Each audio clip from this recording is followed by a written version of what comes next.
Culture, radio, culture.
Yes, indeed. 1212 Radio Culture. We live on iCulture TV.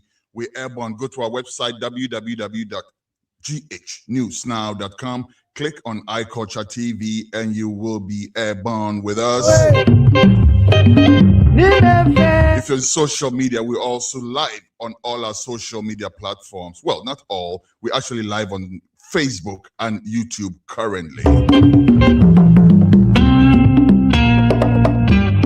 Yes, indeed, just as promised. And last week, let me start by apologizing. We did promise to bring you our guest for today, but something happened which did not make that happen. We do very much apologize, but our guest was gracious enough to call us back, and indeed, we have him for today. We thank him very much.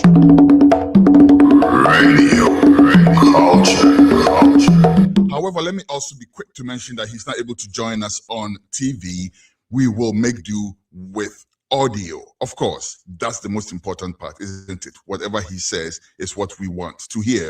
Once again, my name is Kwesi Esuanbako. I'm reaching you from Studio One, Texas, USA. And I'm ably supported by my team in Ghana. Today, we'll be looking at that subject. Has it been legalized? Let me do a very quick intro, and then we will go straight to my guest who is already waiting on the line right now. In Ghana, we've been hearing, for the past couple of years now, we've been hearing about Ghana legalizing cannabis, legalizing marijuana. People give it all kinds of terms. Today we will actually learn the difference and all of that. But there's been talk about that. And it kind of died down a little bit. And just a couple of weeks ago, it resurfaced with one of my very good friends, Black Rasta, doing a whole editorial about how great it is, how great this government has done because they have legalized it. Let's get the facts very clear. And to get the facts clear, who else? PNCO, Francis AMOAH, who's the PRO for the NACOC, the Narcotics Control Commission of Ghana, is joining us today. Let's go straight because he has very little time, and afterwards we will deal with everything else there is to say. Mr. PC, let me actually put it as a PNCO, Principal Narcotics Crime Officer, Francis AMOAH, is my guest today. And as I stated, he is not able to join us on TV, so we will be hearing him.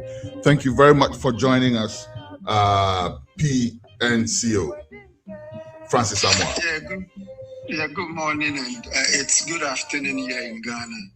And we are happy to join you. We're happy to give education as far as this very topic is concerned. And let me join you in apologizing for me not be able to join you last week.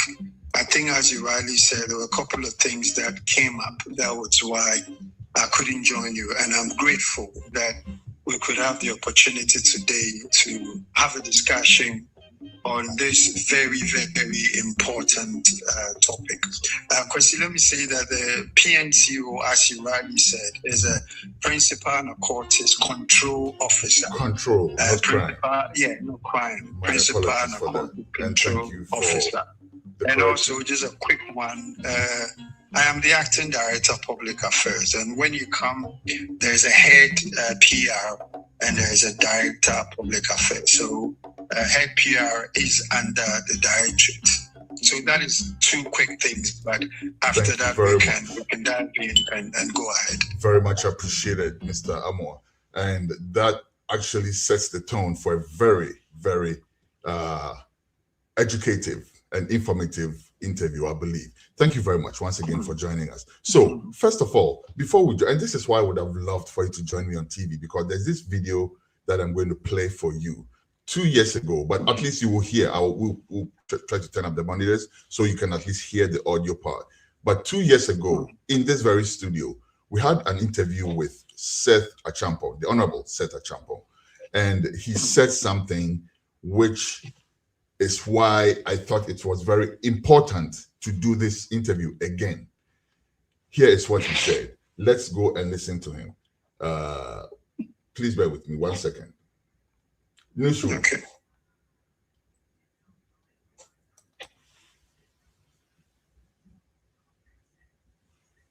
Legalization of recreational marijuana, and also marijuana for sacrament, as some may put it, for people who propose to use it for religious uses and stuff like that. It's my understanding that at some point this group were told, okay, we are going to work on industrial hemp cannabis, and then the other one was not really too much of a go area. Is that what the case was? No. First and foremost, no law in our country legalized marijuana. No law in our country decriminalized marijuana. We attempted to make the conversation a public health conversation as an objective. So part of the objective of the new law is to ensure that we make this a public health concern, because we realize that some people just fall prey to that. Aside that, best practice is showing us that science is so much advanced in the usage of some of the active ingredients in the cannabis. And as I'm sure by now you know that cannabinol is used for palliative care, for pain relief, to help patients in hospitals. Besides that, the trunk or the stem of the plant has a lot of fiber, and so fiber can be derived out of it, and that is for industrial purposes. So our law at Section 43 at the time stated that we were clear in our policy pathway. The line was to do a regulated cannabis market, not to legalize or to allow for recreational cannabis, which strictly at the time was focused on a regulated cannabis market. And so we're clear with international standards that talked about a 0.3% of dry weight basis. Those were the exact words we put in the enactment.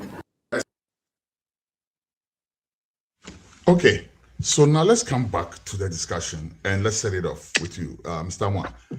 A few things to unpack there. But first of all, let's focus on the first part of the answer. I asked him if cannabis has been legalized, as in when people say on the streets, it has been legalized. Has it? Or if not, what are we hearing that has been legalized? Thank you, Kwesi. And I couldn't have agreed with Honorable Sede Champon, because at the time, he was a member of parliament and he knew exactly what we were talking about. Kwesi, let me be emphatic here and say that the law, the Narcotics Control Commission Act 2020 Act 1019 has not changed. It was signed off into law May 2020. And when you look at the section 39, it talks about the fact that cannabis is illegal in our country. And therefore, if you're doing sale, if you're doing distribution, if you're using it, if you're trafficking in it, it's all against the law. That law has not changed. So even as we talk, it is still illegal in Ghana to smoke cannabis. It is still illegal in Ghana to traffic in cannabis. It is still illegal in Ghana to distribute or sell cannabis in Ghana. It is illegal. But when you look at the law, as Honorable Champon was trying to explain, when you look at the section 43, as amended by Act 1100, 2023, it says that irrespective of what has been said in 39, 40, 41, and 42 about the illegality of the cannabis, it says that not prejudice to those sessions, the minister of that portion, let me be correct on that. That portion says, the heading for that portion says special provision. And that special provision is that the Minister of the Interior is going to grant license to people to cultivate hemp of 0.3% THC. THC, 0.3% of THC. And when you read the 43 section 2, it says that for avoidance of doubt, we are not talking about recreational cannabis. That should give you clearly that what we are talking about now has everything different from what our law fronts. Just a quick input. How much, on the average, is is recreational cannabis in percentage terms? Yeah, it depends on the soil. It depends on the property where you're planting it. It could go as much as 20% or even more. It could go even more than that. But the law that we are talking about, the section 43, says that it's just 0.3%. And could you let me also be quick to say that when you look at the cannabis or the cannabis is a scientific name, then you can get the hemp out of that. When you look at it, it depends on where you plant it and when you harvest it and all of that. Then it gives you the THC levels and also the CBD levels. So the THC levels that we're talking about, the THC, the full name of the THC is tetrahydrocannabinol. That is tetrahydrocannabinol. That is the most active ingredient in the plant.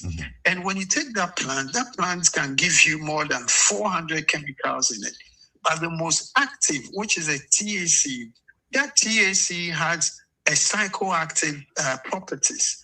And therefore, if somebody smokes it, it has the ability to alter your movement, your perception, and the way your behavior and the way you act and everything. That THC alters all those things in your brain. And that is what the law says, that it is still illegal in our country for anybody to smoke, to trade, or to traffic in it. I know we can't go into the nitty-gritty of all of that, but my thing is, and I want, because of the time, I want us to kind of like juxtapose the arguments, right? So we can get more out of it, so that I don't come back asking the same questions. But here, where I sit right now, 10 minutes or so from where I sit right now, I can drive into a store and buy cannabis for recreational purposes. Now, with this saying, does the cannabis in these parts of the world, is that different from what is being prohibited in Ghana? Because people use the same cannabis here, they go to work, they function. So I don't know. I'm just saying. You see, that is their law. That is their law, and their law permits the maybe more than the 0.3% THC, because like I was driving at the 0.3 THC, you can't smoke it. It's not for smoking. Yes. It's purposely for industrial and medicinal purposes. That's and right. Therefore, you cannot even smoke it, because the THC that will make you feel the high, the THC that will give you that euphoria in your brain, when you smoke this one, it's not there, because it is just 0.3%. That's right.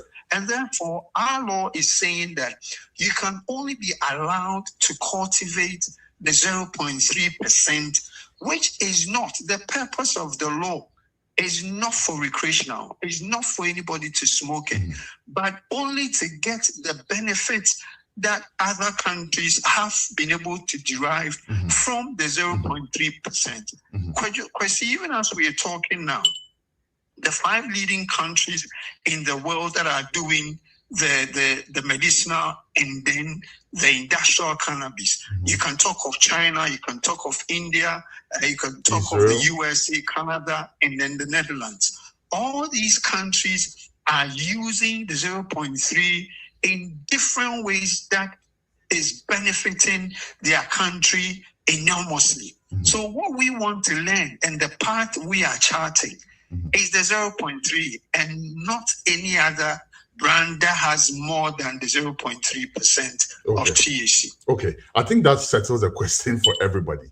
If what the Honorable Secretary Champon said did not go down well enough, this, I think, should settle it for everybody. But let's pry a little further. And Mr. Wan, so if the question of, okay, before that, let me put it this way. There is nothing for anybody who wants to smoke cannabis to jubilate about with this law, true or false? Yeah, there's nothing, especially if you thought that it was all there is a legalization for cannabis in Ghana for recreational purposes. No, the law hasn't changed. However, and I liked it when Honorable Secretary Champon said that sometimes people would want to use the word legalization of cannabis. What we are trying to do is a regulated market of the hemp, the industrial and medicinal.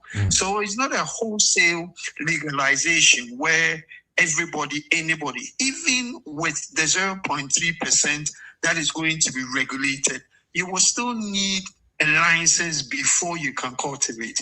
Without a license, if you go into the cultivation of 0.3, it is still against the law, because the minister would have to issue you with a license, so that with that license, you can now go ahead and enter into that industry. Okay. Now, before we leave that part and come to talk a bit more about industrial hemp in detail, the question is, if So there was word out there that at least there's a clause in the new law somewhere, and maybe the parliamentarians will be the ones to ask this, but I'm sure you would also be aware of it, that the punitive aspect of possessing marijuana in Ghana has slightly changed, in that there's no more custodial sentence for possession of marijuana up to a certain amount. Can you clear that up for us, please? We see what the law is that yes, let me compare the initial PNDC law 236 and the Narcotics Control Commission Act 1019. The 236, once you were arrested with cannabis as you're possessing, whether for use or whether for recreation or whether for trafficking, you go straight to jail. Now, the new law, as Honorable Senator Champon alluded to, is telling the Narcotics Control Commission that now look at anybody who is smoking and who has an issue with drug use disorders, like we normally will call them addicts. If somebody has an issue, instead of look at that person as a public health issue and not as a criminal threat to society or anything like that. Yeah. So now what we are looking at, what the law is saying, that you're treating those people as a public health issue, and therefore what do you do to help those people? So when you're arrested with possession, the law says that your case can be looked into, and a judge with advice from a medical board that says that yes, Kwesi, sorry, I'm using it as an example. Oh, you may always use me. It's no problem at all. Kwesi has an issue with usage. And therefore, a doctor is saying that yes, Kwesi has an issue.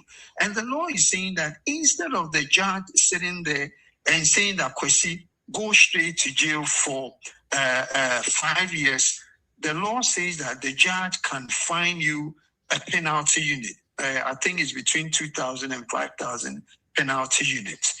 The judge can fine you that. Or the judge can also say that instead of you going, then I will rather refer you to a rehabilitation center so that you go through a rehabilitation and not go straight into jail. So now the emphasis is no more punitive. It's rather how you can reform somebody who is using it and is addicted to that thing and is confirmed by a medical board. Once that is done, then there is the opportunity of fine. There is the opportunity of going into being directed to a rehab. And the last thing, according to the law, is the possibility that you could also go to jail. So this is the position of the law now.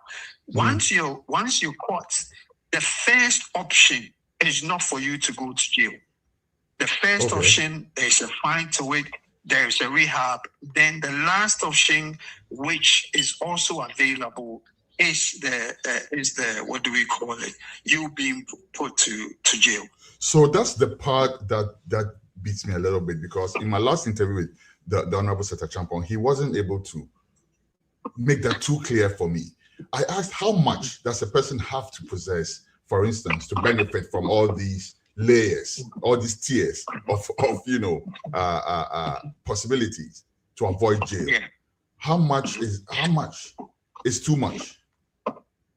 Kwesi, that is a beautiful thing, and that is something that the Narcotics Control Commission and other NGOs like POS and also like the Drug Policy Consortium, these are some of the things that we're talking about, and it is clear that very soon we could go in for amendments, because just to be very, very honest with you, Kwesi, that is a challenge. That is a problem, because the law did not prescribe as to how much quantity that once you have it, then you meet that threshold that says that you can go to rehabilitation or you can go to this place. So that is something that we're looking at, working together with civil society organizations and other NGOs to put an amendment together so that we can put it before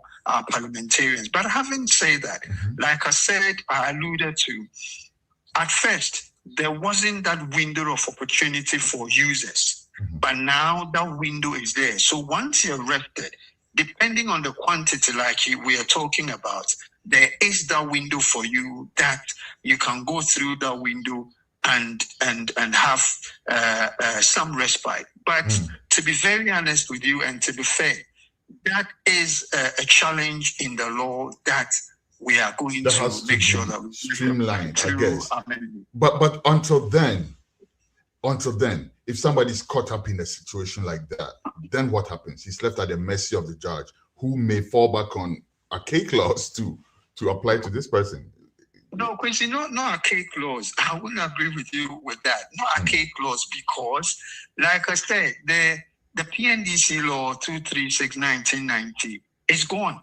And therefore, the Narcotics Act 1019, which is there, says that, yes, the judge would have that discretion. The law says that, yes, when the person appears before you, there is the opportunity for a medical doctor or a medical board to assess the person. And once it is confirmed that this person is a user who has a drug use disorder, then these provisions will apply. So I won't say that those are K clause, but I will agree with you to the fact that we should be able to have that proportionality. We should be able to have the threshold. A more metric system of, gauging. Yeah, threshold. That somebody is holding, that you can say that, yes, the person has met the threshold, or the person is below the threshold, or the person is above the threshold, and therefore this is how the law should apply to the person. And it's something that one of the things that the Narcotics Control Commission, together with other partners, are looking at to place it before Parliament. Great. Now, you mentioned all these facilities that people would have to benefit from if they, or that we have to use if they benefit from these upgrades in the law. Now, do we have those facilities present in Ghana? If someone is, is arrested and has to go through all these, do we really have these facilities? Yes, we have some, but I wouldn't say that we have it in abundance. No, we do have, because when you come to the government sector, it is not many. But we have. Okay. You go to Ankafu in the central region, it is there. When you come to the Greater Accra, we have the Pantan Hospital. We also have the Accra Psychiatric Hospital is also there. And we have the Kolibu Addictive Unit. And there are other few ones. We also have private ones we also have a few private facilities that are available. But the only way... Please go ahead. Yeah, go ahead, Quincy. Well, I was going to ask, the only way then to qualify for these upgrades would be to be determined as someone who needs attention in health, in drug-related issues. Is that the case? As for instance, if it was to be here in the United States, they would say they'll put you in a rehab. Does that equate? Is that the only way that you can benefit from that reprieve in the law? Not at all, Chrissy. Because what it is that the Narcotics Control Commission works closely with these facilities that I've mentioned. And we also do one-on-one counseling. So once we realize that, yes, this person hasn't gone to court, but that this person is a drug use dependent and needs help, obviously we recommend then you go into these rehab centers. But Kwesi, one of the things that I also need to let you and the listeners know and understand is that when it comes to drug use dependence or addiction, there are steps in them. The first thing is that the individual involved should recognize that, yes, the state I'm in a bad shape. I can't do anything about myself, and therefore I need help. There is that first recognition by the person who is involved. So once the person realizes that, no, I need help, then, because if not, the Narcotics Control Commission, we had this program that we called Angel of the Night. What we're doing is that you go to some of the known ghettos and you go and talk to them and you say that, oh, let's go to rehab. Well, see, you take them and the following day they are off because they haven't come to the realization that, yes, the situation I am in is bad and therefore I need help. And it is crucial that people in that situation should first accept and realize that I need help so that the help can be given. This is where I'm a bit confused because, again, even though we're talking about Ghana, our audience, of course, is global, right? So there are people who have questions on their minds about why we're treating cannabis like that, when in other parts of the world, as I'm saying, they're treating it differently to the point where it inures to the benefit of the nation. I'm showing one second, please, Mr. Moore. I'm showing a picture right now of a store, right? And I wish Newsroom could provide me with a picture of a so-called ghetto in Ghana so we can compare it. Because all that a nation like America did in certain states is that they took people off the street corners and put them in a polished building doing the same thing, and the state took tax. You know, I think this inures to everybody's benefit rather than treating it as, you know, I don't know how you'd respond to that, Mr. Amoah. Yeah, Chrissy, I think that what the point, I think both of us, we've established the point that there's 0.3% that we want to regulate and give people the license to do. It's something that we all believe that is going to change our country in terms of job creation, in terms of foreign exchange income. We'll come to that in a second, but I want us to wrap up the discussion on the smoking part, right? So let's talk about, you know, what is sold in the ghettos first. The point I am saying is that you're comparing two different places. That is the United States of America and Ghana. The recreational is what we think that it's something that is causing havoc, and therefore we need to ban it.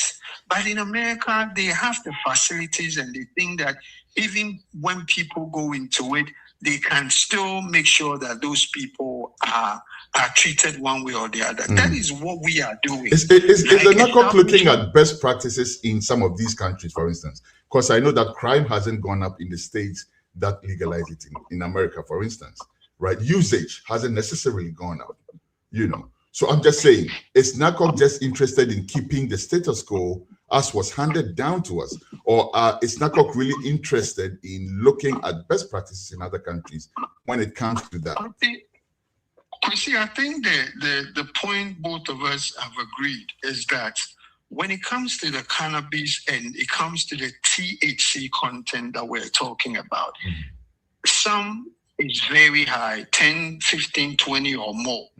We have realized as a people that when it comes to the recreational cannabis, there are challenges with it. When people use it, there are health challenges. There are other challenges that go with that recreational cannabis. And therefore, as a people, Parliament has said that no, we can't. If there are still other benefits when it comes to the recreational, and that research comes out and people now see that, yes, we can also benefit in terms of the recreational, then I think that is something that the generality of Ghanaians and even our parliamentarians will say that, yes, let's look at it and see what we can change. Okay, so your office is open to receiving some research material and looking into it in that direction. For the people of Ghana, once we see that, yes, it's beneficial and it's something that we can deal with, then obviously I am pretty sure that the people of Ghana will be willing to look at it. Thank you very much. And I keep saying I want us to leave the smoking part, but questions keep coming up because, you know, last one, I promise. So what happens to people who wouldn't, because I know that the focus has been on treating it as if you use it, then you have a challenge, you have a drug use challenge. But there are other people who are using it to treat diseases, right? Like pain and all of that. So if someone is arrested and they have the excuse of using it for medicinal purposes in Ghana with a higher than 0.3%, stash, what happens? Our laws do not permit that. Okay. Our laws, as we speak now, do not even for visiting tourists. And this is important because we are selling tourism, right? But then again, if I'm arrested in Ghana with a little bit of my medicine, I'm just saying. I think that one of the things that we have to be clear, as they always say, that when you go to Rome, you do what the Romans do, I guess. I think we all have individual laws. It is permitted in probably, and even, Kwesi, you live in the United States of America. It's not everywhere in America that's true. Even the recreational one is permitted. That's true. Yeah, that's true. But you know what, though? In a state like Texas, where it's not generally legalized, I can promise you, because of federal laws, there are more of these smoke stores than there are maybe restaurants, I guess. I'm not sure. I'm just saying. and it benefits people. It benefits. I saw a 23-year-old girl, Mr. One. We will grow to that point. We will grow to that point. I hope so. We're not as big as America. We're not but at least I hope that yes, but you see, the thing is, if we can at least move a bit towards the middle and meet, right, then we'll see a lot more, rather than still treating something like cannabis, which other countries are cashing in as, what we are treating that. But let's leave that. Let's go to the THC. 0.3%. Now, how does Ghana benefit from that, Mr. Amoah? Thank you so much. I think, as I alluded to in my presentation, that when you look at the top 5 countries that are leading in terms of industrial and medicinal cannabis, China, India, United States, Canada, and Netherlands, is a huge industry with a yearly billions of dollars as estimated yearly income. It is something that Ghana can also benefit from. It is something that Ghana can actually go into that industry and make a lot of money that can benefit the country in so many ways. We are always looking for money to have good roads, good hospitals, good education, and all of those things. And I believe that once we regulate and we regulate it well, there will be a lot of foreign exchange that will come into the country. People, because it's going to be industrial, employment is likely to generate a lot of employment to our people. And therefore, the benefit as a country that will stand to gain is enormous. It is something that, like we always say, that once we regulate and we regulate it well, then obviously it is going to generate a lot in terms of foreign exchange earnings and employment to our people. Speaking of regulating it well, how does it benefit the average farmer, though? Because now we're talking about industrial, right? So I'm thinking it's another open window for capitalists or capital-intensive companies to come in, buy tracts of land, put in the investment. How do small holding farmers benefit from this law, Mr. Amoah? They can cultivate.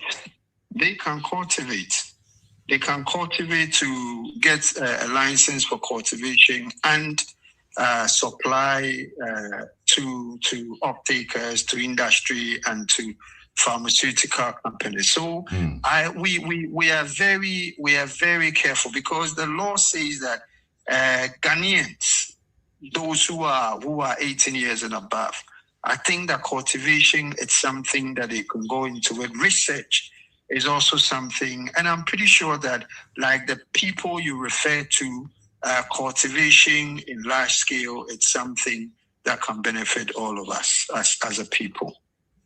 So how would you react to people who say that we are basically just selling tracts of land to international investors to come and grow and go away with the capital? Because right now you say that yes, small outgrowers can grow and sell to, you know, the bigger companies and all of that. But is that enough? All this noise just for us to just, that sounds like the crumbs of the table, doesn't it? No, at the end of the day, the law, as in the LI 2475, it provides that even if it is a body corporate and they are coming into the country, there should be a 50-50 in terms of directorship, in terms of all those things. So it is not going to be like people coming all the way from or wherever and just coming to take over. And it says that you have to be, what do we call it, a permanent resident person if you are not a Ghanaian. All that we're trying to do, or all that the law is trying to do, is to make sure that there are a lot of local content, if you want to put it that way. A lot of people, as in Ghanaians, who will benefit from all these things. There is also the what do we call it, the importation of maybe sometimes the finished material, finished product. And all these things, if they are coming into the country, what the law will seek to do is to make sure that the local one is given the opportunity, or more taxes are put on import so that the local industry will thrive to benefit all of us. Let's dig a little deeper, Mr. AMOAH. I'm looking at this, an article that I saw, and you are the boss. You can tell us if it's true or not. But the article states that Ghana has some of the most, or the highest licensing regimes for these licenses, right? And they're quoting, some of the amounts they're quoting, I'm not sure. I'll read just a few and then just tell me if this is accurate. If it's not, then we won't bother with it. If it is, then we'll dig a little deeper into that. So it says application fees is $1,000 per community and $5,000 per business. Sorry, just before you go on and mention all those figures, yeah. I'll just plead with you and say that as we speak, I know that people are talking about fees and charges. Parliament has passed that. The Honorable Minister for the Interior, who will grant the license to people to cultivate, I am pretty sure by the end of this month or early next month, will come out, will adore the regime, will come out with all these fees and all that. Once that is communicated officially, then Kwesi, if you call me on it, I'll be able to share an opinion or the position of the commission. Fair. Which means these figures I was about to go into should be disregarded for now. I wouldn't say that disregard them for now. Well, all I'm saying is that let's give the benefit of the doubt, or let's give the minister the chance so that the minister can communicate that to all of us. But when this came out though, right, under the previous government, weren't any figures communicated to you at all? No, because it was Parliament who was going to pass the fees and charges. Parliament hasn't done that yet. Yeah, they do that. That is their job. So whatever figures that people were quoting before, I don't know those figures, but at the end of the day, what officially comes out is what it is. Okay, that's fair. All right, Mr. AMOAH, I know you are running for other duties. Yeah. Before we wrap up, what's your general message to, first of all, the recreational users, right? People who want to use it for sacrament, for instance, and all that. And then what is your message also for those who want to invest in industrial? Small, because that's why I wanted to use those figures, but because we can't use those figures, we'll leave it for now in the hope that later on you will be gracious enough to grant us another interview to dig a little deeper into that, But what's your final message for people who seek to use it recreationally? I want to thank you. I want to thank you immensely for the opportunity to discuss this. What I would say, I like when he said that they're using it for sacrament. I am sure that Ghanaian people, if at any point in time we realize that yes, as a people, we need to give people the opportunity to do whatever they want to do with the recreational. Let's do it as a people. I'm pretty sure when the time comes, we will do that. But for now, in Ghana, it is still against the law. And therefore, if you're coming into our country, make sure that you know that the recreational usage of cannabis is still against the law. For those who would want to come and invest, we're saying that once the regime is formally or officially launched, Ghana is going to operate a transparent, robust, and firm hemp regime so that people can invest in and make the necessary profit or make the necessary inputs that they can. Ghana will be available, and the Narcotics Control Commission will do everything that we can to make sure that we have an industry that will benefit the Ghanaian people and people who put their money in. Signing off cannabis remain illegal in our country. Thank you. Thank you very much, PNCO Francis AMOAH. And I want you to reiterate that you'll come back to talk to us once those fees have been announced officially to you, please. Thank you, Christy. All right. Enjoy the rest of your day, sir. Thank you very much for the opportunity to speak to you about this all-important subject. And yes, like I said, we'll be reaching back to you, sir. Thank you so much. Thank you. All Bye. right. Radio, culture. All right. So PNCO Francis AMOAH. My next guest will throw a little bit more light on the subject.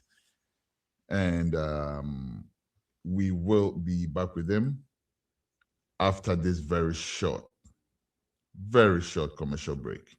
We'll be back with Nana AGYEMANG, who will also join us on the same subject. Please stay.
Mark, since 1994, crafting natural products with organic shea butter and red palm oil.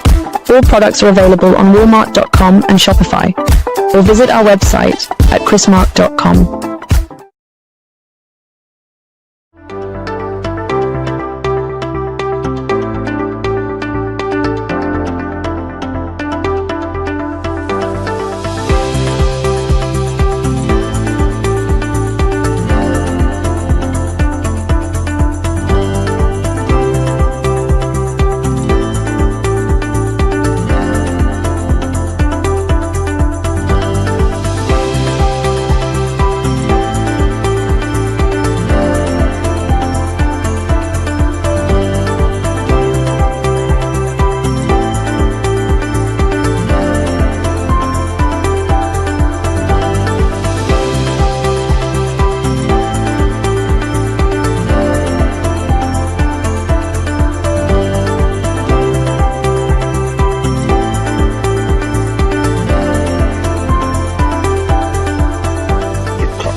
Ghana's best kept culinary secret.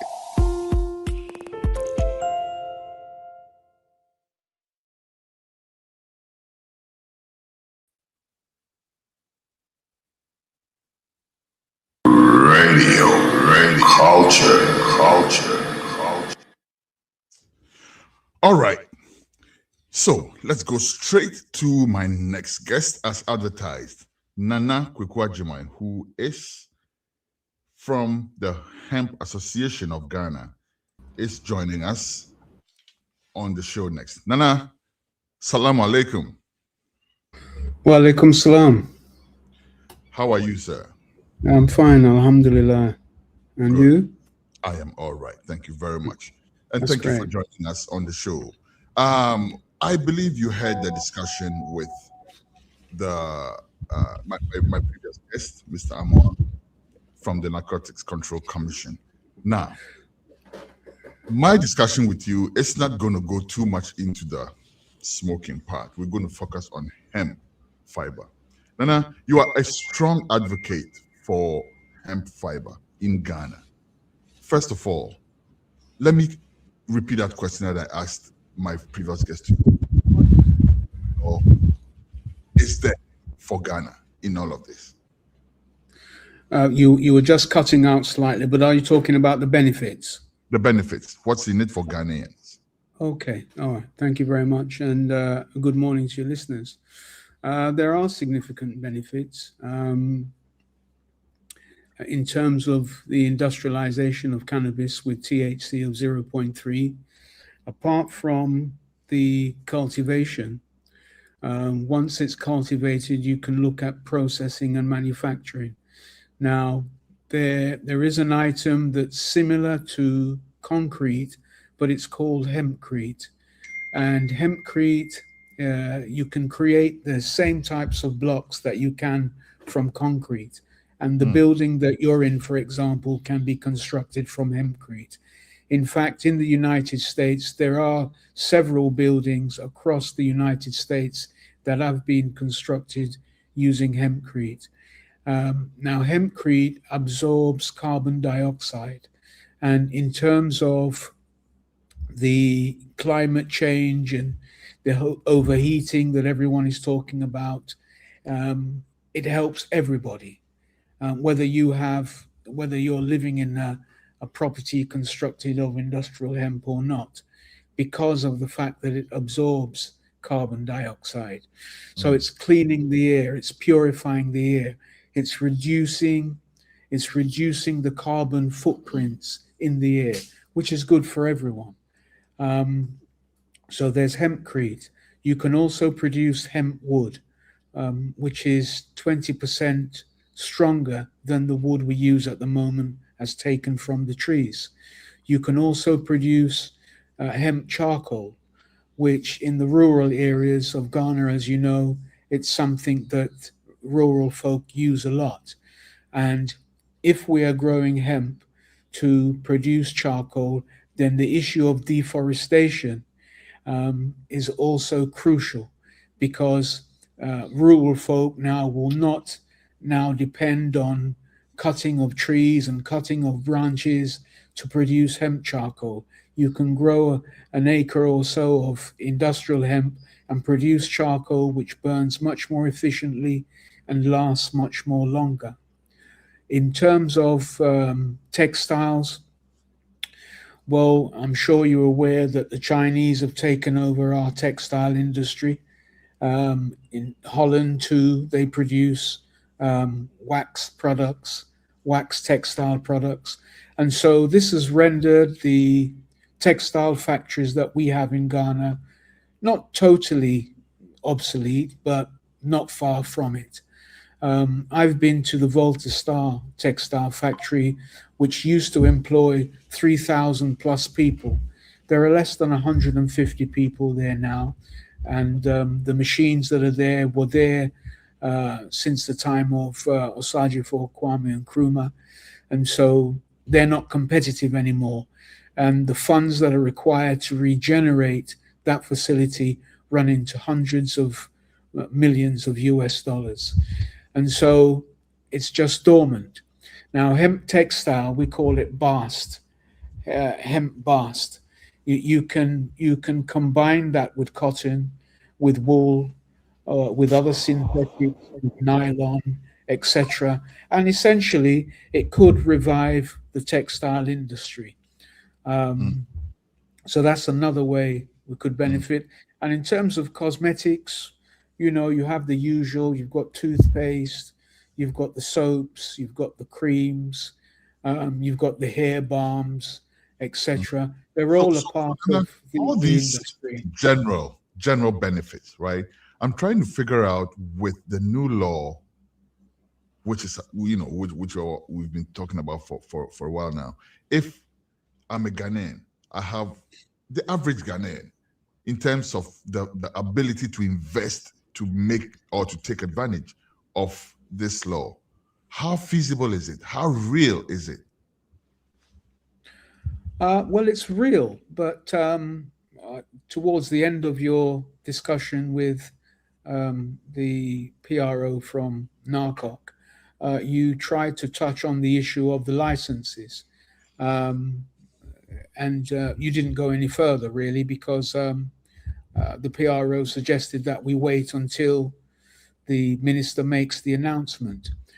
He also said that what you were referring to shouldn't be disregarded. And I think that's significant because whilst I do appreciate that we should wait, the information that I have about the proposed license fees are something that was proposed 2 years ago. And if I'm not factually incorrect, the originators of that proposal were the Narcotics Control Commission themselves, who put that together and then sent it through to Parliament or through to the Finance Ministry, and then it obviously goes through to Parliament. Back then, it was the Akufo-Addo regime, and they ran out of time in terms of making that into law. But we had issues with it then. So it's nothing new, my brother. This has been on the table for 2 years. And basically, if a Ghanaian has money to invest, he's got to have a lot of money, an extremely lot of money, based on what is being proposed. Because $9,000 for 0.4 of a hectare is an enormous amount. You see, and that's an enormous amount with my figures also, right? So even though we've said we're going to wait, we're just going to use some of these figures as a guiding light to what the fees are likely to look at. Because you mentioned 0.4 hectares, $9,000 first year. And that lines up with the information I have also. Well, and the information I have did not come from you, Nana. So at least we know that we're talking about something similar. Well, we've probably both seen the same document. Now, it rises from $9,000 for 0.4 hectare to $45,000 per hectare. And a hectare is 2.4 acres. Now, even 1,000 hectares, you look at that, it's an amazing amount of money, an amazing amount of money. And the first thing to commence with is there's a law against charging in US dollars. And Yes. yeah, these fees contravene that law. You are not allowed to charge anything in US dollars. You Yes. must use the Ghanaian cedi. So let me just convert the US dollars To into cedi. cedi for 2.5 acres. And you're talking, let's say for 5 acres, then you're talking like 5 million Ghana cedis. That's what you're looking at. Per So, hectare or per acre? well, for 5 acres, Okay. for 5 acres, you're talking close to 5 million. And so that's something that who can afford that? Because I heard the PRO say that, you know, the local folk, the rural folk will be able to cultivate. They won't be able to cultivate at that rate. It won't be possible.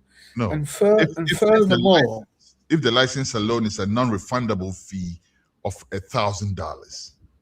well, that's just for the application form That's what for I'm saying. community groups. Refundable Yeah. is just that's just the, well, I didn't put it right. That's just for the application, right? Yes. And it's non-refundable. How many small Ghanaian farmers have $1,000 to dish out just to apply? Well, Knowing well, that if they you're don't put $5,000 further down the line to get the actual license. Yeah, well, if you're a limited company, you actually pay $5,000 to apply, Yes. and that's also The figures I've seen, non-refundable. yes.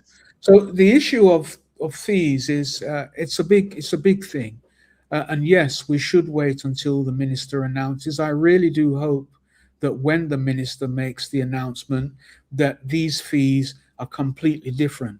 But what I'm hearing from the grapevine, maybe the NACOC director knows that they are going to scale down the figures, possibly.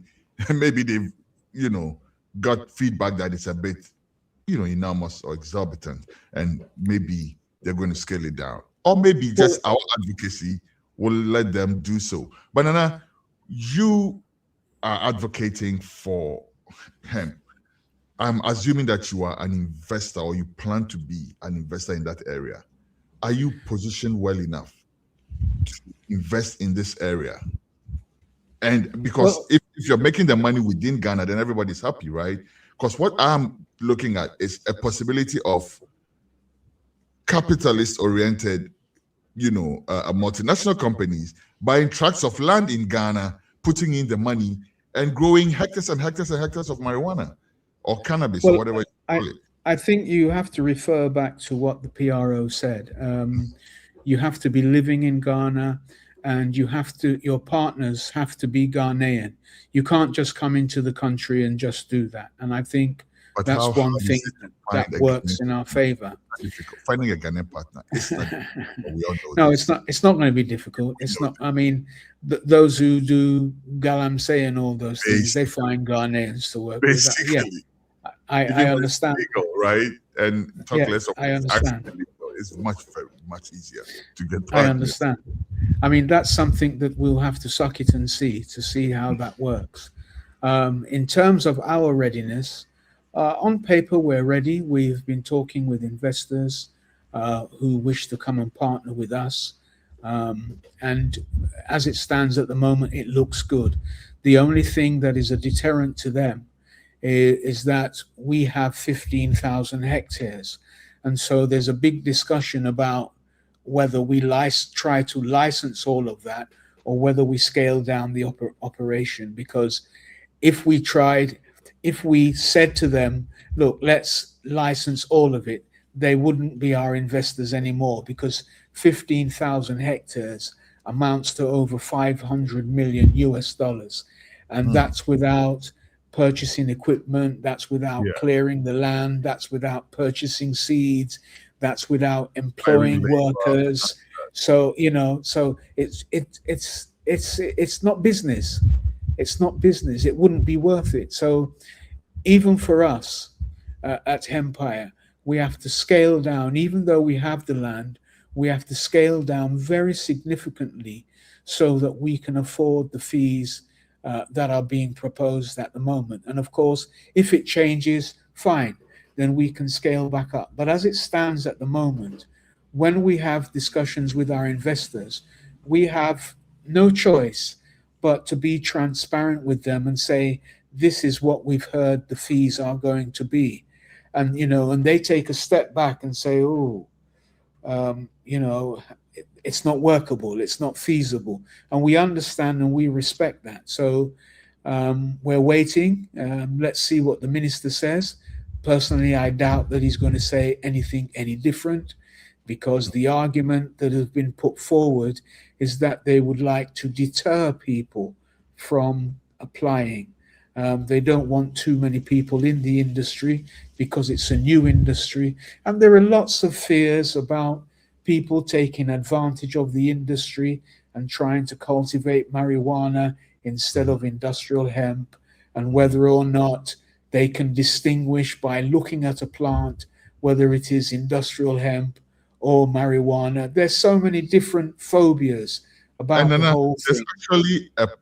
There's actually a fee in that regime which goes for that. If they inspect your farm and they find out that you're violating the laws, there's a fee that you have to pay to destroy you know, anything that goes above 0.3.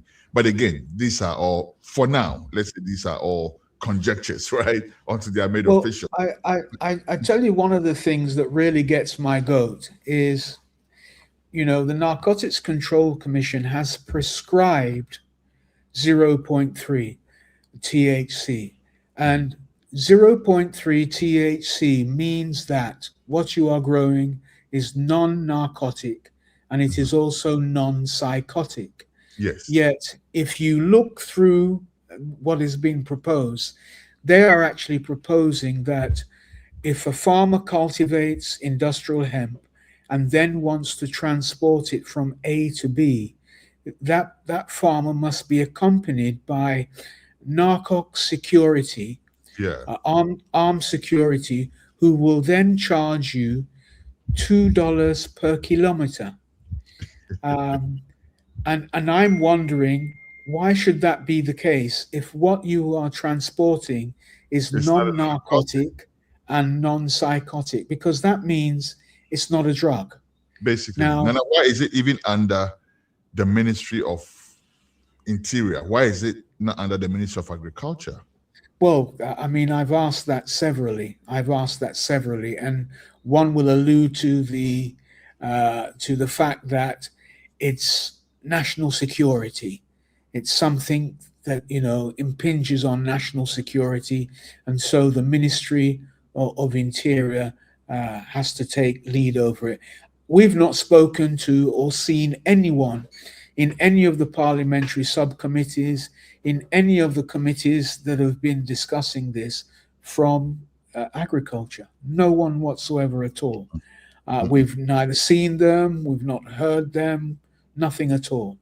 And, you know, we question that, but we're not parliamentarians, and we don't work for the state apparatus. So apparently they know best.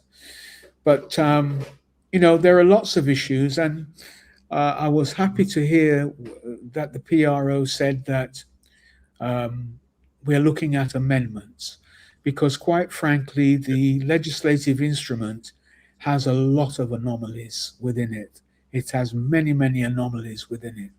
And I think even though it took 3 or 4 years to produce, the cut and paste wasn't done very well at all. I'm hoping, because the PRO said that they will be talking with NGOs, and he mentioned a few of them. Empire Association of Ghana is an NGO, and I would hope that we would be an NGO that would also take part in that engagement. Because initially what we did was to draft a legislative instrument back in August 2020 and send that. Well, in fact, we hand delivered it to the Narcotics Control Commission, and we didn't receive a response. That was done like 6 years ago. we didn't receive a response. And so I'm hoping that we will also be party to those discussions so that we can make meaningful contribution. Absolutely. Nana, when that time comes, is the Hemp Association of Ghana going to make a case for recreational marijuana? Would you? And would you? Not immediately. I've got to be honest with you, not immediately, because you've got to understand the psyche of the Ghanaian when they're nowhere near ready for that discussion. Because you were saying that the law was handed down to us, and you were right. And we have adopted it hook, line, and sinker. Whereas those who handed down the law to us are doing other things. It's a moot point to say that not everywhere in the United States has legalized recreational cannabis. It's very, very moot, because the fact of the matter is the brain of the Ghanaian different to the brain of the American, or those of the Portuguese, or those of the Dutch, or those of the German, or those of the Canadians? Or even at the properties in the cannabis grown here and the one grown in Africa, are the properties different?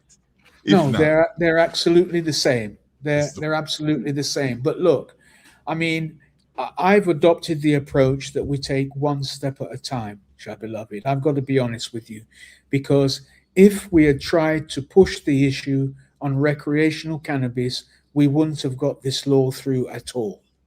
Not at all. I'm telling you, I've got to be honest with you. We would have made no headway at all. And it's unfortunate that my other brethren and sisterins can't see this, but we have to take one step at a time. When we talk about recreational cannabis, the stigma that accompanies it is overwhelming. Look, I mean, the fact that you were talking about rehabilitation centers and the discretion of the judge, and also the discretion of the police officers who may find you with something, they don't even know what the quantities should be. Yes. It's so arbitrary. It's so arbitrary. So you could be found with a spliff and you could be serving 10 years. Yes. You could go and serve 10 years. On the mood of the judge, right? Yeah. And we're in a country where not to get political, but the Chief Justice himself has said that he actually jailed somebody based on his mood. So I'm just saying.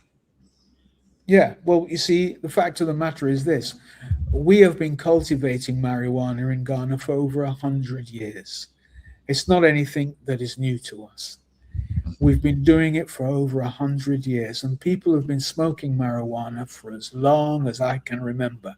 But how many people have developed psychosis because they are smoking marijuana? How many can they really point out to me and say they have them at Pantang, they have them at a Canful, they have them at the Accra psychiatric wards there? How many can they really point to? I personally... Everybody else who uses it without these things that they can point to. I personally would like to see those files, because doctors, psychiatrists, and psychiatrists, they have no clue when it comes to the diagnosis and the prognosis for someone they may say has developed psychosis because of the use of marijuana. Psychosis is something that can be caused from anything. I can be in a car accident and perhaps lose a limb, and I develop psychosis. I can be married and then I get divorced and develop psychosis. There are so many different things that can trigger psychosis. Alcohol, for example, can trigger psychosis. So, you know, I don't believe that they here in Ghana have enough scientific evidence to demonstrate that fact, to be perfectly honest with you. But the fact of the matter is that this discussion, Ghanaians are not ready for this discussion. That is the fact. It is the fact. Let's explore that a little bit. And I hear you say that, but I think when we say that, we give too much credence to the people who want to trumpet the voices of the status quo. Because truth of the matter, Nana, every single town in Ghana has what we call a ghetto. every Yeah, single but you see, I need to say something to you about that. I've got to say something to you about that. I'm looking at a point where then you react. Stop using that word ghetto, because No. I'm saying the so-called. That's what let they me call come in. No, well, whether they call it or not, people who don't live in the ghetto are smoking marijuana. People in the civil service, That's the people point who are I'm police building up officers, to. people who are in the army, people who are judges, That's the people who are point I am lawyers. building up to. They're Right? smoking marijuana, but they don't smoke it openly. Yes. They don't consume it openly. And they themselves, is it affecting their psyche? Have they become all of a sudden psychotic? And where do they get it from? First of all, well, they buy it. I mean, it's there. It's out they there. buy it from where? It's out there. That's I the can't point. say where they buy it from, but it's purchased. It is bought. No, It that's is the bought. point I'm It's making. in our society. But you see, I don't believe I'm giving them credence by saying they're not ready. I'm being honest with you. They're not ready for the discussion. They're not ready for that discussion. Because they haven't been challenged. I think it's because they haven't been challenged. Well, no, I mean, that's your opinion. That is That's your my opinion, and you're entitled to it. They have been challenged, and they've been challenged significantly.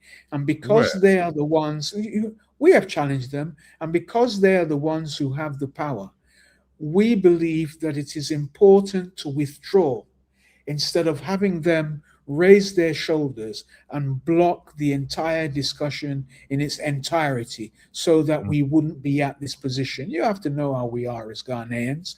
If you raise your shoulder too high to someone who's in authority, he will show you that he is bigger than you. And you know this already. You know how we are. Where right? power So lies. exactly where power lies. So let's be real about the whole thing. If we had raised our shoulders even more significantly than we have now, we would not have been having this discussion, because they would have showed us that, look, power lies with us. And if you don't want to respect what we're saying, we'll show you, and we'll end the conversation here. Fair enough. But then let's go back to the benefits for us then, because if we are making all these overtures just to sit back and not even be able to invest, basically this law is going to turn us into, from where I sit, farm hands for the industries, right? How many people can pay that? But even your entity, you're having to revise your figures to stay afloat. Okay, now let me ask you, Nana, from where you sit, how easy would it be for an individual farmer? I'm not talking about investors. A farmer, I'm a farmer, I have 10 acres of land. I have 15 acres of land. Let's make that 20. And I've heard that there's some industrial something coming where I know how to grow small. So I'm going to, take advantage. How realistic is it for me to be able to catch? Well, you see, I have to contextualize it. Under what I have seen that is proposed, it's not going to be easy at all. It's not going to be possible. It's not going to be possible.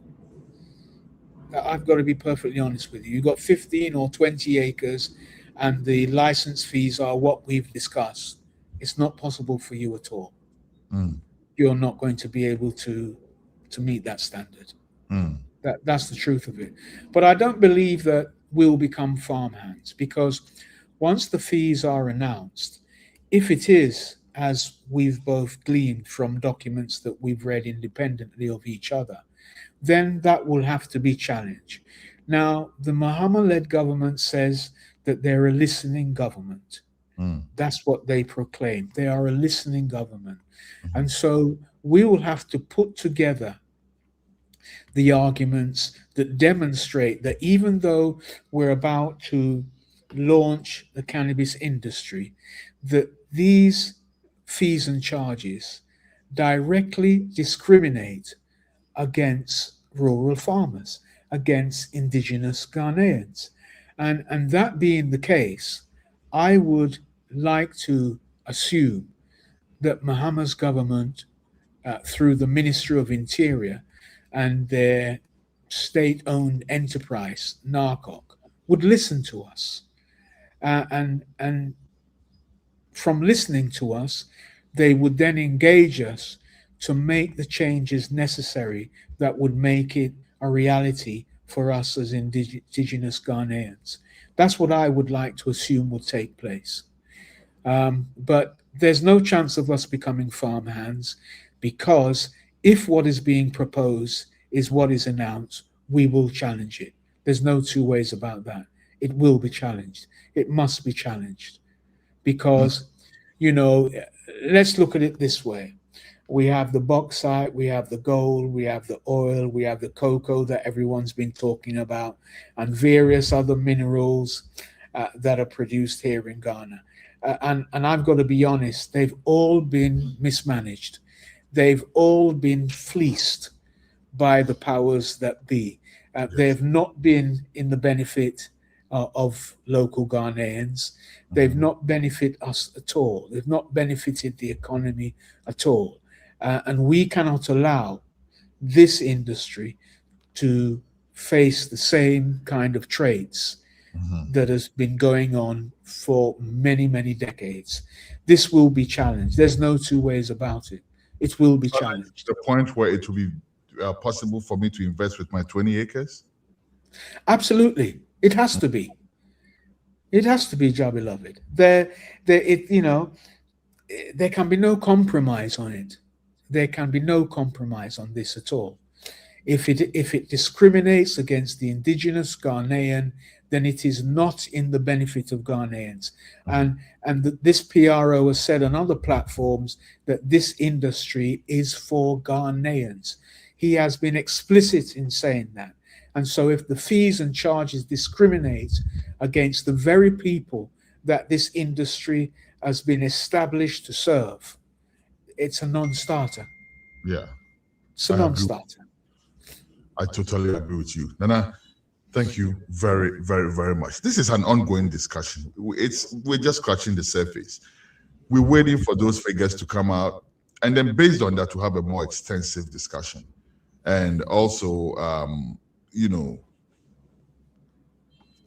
put in the activism that needs to be put in to make sure that, at the very least, the Ghanaian farmer benefits also. I'm not looking at investors too much. As for investors, they will choose to, right? They will choose whether or not they want to put their money in there.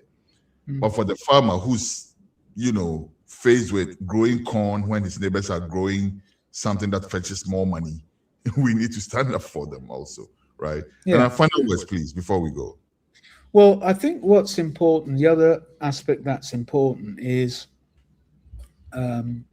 that there are a lot of stakeholders, and they've been shouting from outside of the system. So the people are not hearing. We cannot hear you. You're throwing stones from outside. You need to be inside. And, I'll make mention of the RCG, EWF, and various other organizations where the discussion, you want to talk about sacrament, etc., etc. I think it's important that even though we're not at this stage yet, that all stakeholders come together, because we all have different defining views. That is quite clear. We all have different defining views. And I think our voices would be stronger, much stronger, if we come together and stop working independently in isolation. Because, look, even the diasporans, you mentioned about them coming and bringing their medication. Now, the PRO didn't see it as medication, but I've had instances where diasporans have come over with a medical marijuana card, and they've been caught with their medication, and they've had to pay money to the police and their medication confiscated. Now, we are big on encouraging people from the diaspora to come to Ghana. Yes. But we don't understand the fact that many of those people are being treated by medicinal marijuana with a THC that is much higher than 0.3. Now, if someone comes over with his medical marijuana card and he has his medication with him, the likelihood is that that person will face prosecution, will go to court, and could end up in jail. Yes. It's okay saying that when in Rome, do as the Romans do. I mean, I hear that. But I think that before we invite people over, we must analyze their positions over there. When it's attractive for them to come, why would I go to Ghana where I could go to jail for using my medication versus going to Morocco or where else where I could use it for free, or South Africa or wherever, you know? I don't think we're looking at these factors. No, I think we have to look at these things, because if somebody has a legitimate medicinal marijuana card and they have marijuana in their possession and they've been caught with that marijuana, I think the way we look at that has to be completely different, because it's not for recreational use, it's for medicinal use. And that card can be checked out in the USA for exactly whatever the ailment should be, as opposed to sending the person to court or extorting money from the person and eventually sending that person to prison. So there's lots of different issues. And I think it's important that the Narcotics Control Commission engages us, because I don't believe the engagement is sufficient as it is. I think that our relationship is too agonistic, you see, and that needs to change, because we all need to understand what the issues are, and they are diverse. And no single organization can say they are the repository of all the information or all the knowledge to do with cannabis, and certainly not the Narcotics Control Commission, because they are mainly used to being enforcers. And if you go through their rank and file, you will see enforcement officers there. But there is no one there who is an empowerment officer. They don't have such. They only have enforcement, you see. So, you know, all stakeholders should come together, and the Narcotics Control Commission should engage us so that we can have fulfilling discussions which enlighten us on one side and also enlighten them on the other side. Exactly. And then we can come to a happy medium. This is what I would like to see happen sooner rather than later. Spoken like a very wise man. Thank you very, very much, Nana. Before we go, finally, you seem to have called out the RCG, the Rastafari Council of Ghana. What should be their role in all of this? What should they be doing that you don't think they're doing? Well, it's not about what I don't think they're doing. I'm saying that when we have these meetings, because currently we're engaged with the Ghana Standards Authority, for example, and they're the body that deals with national standards.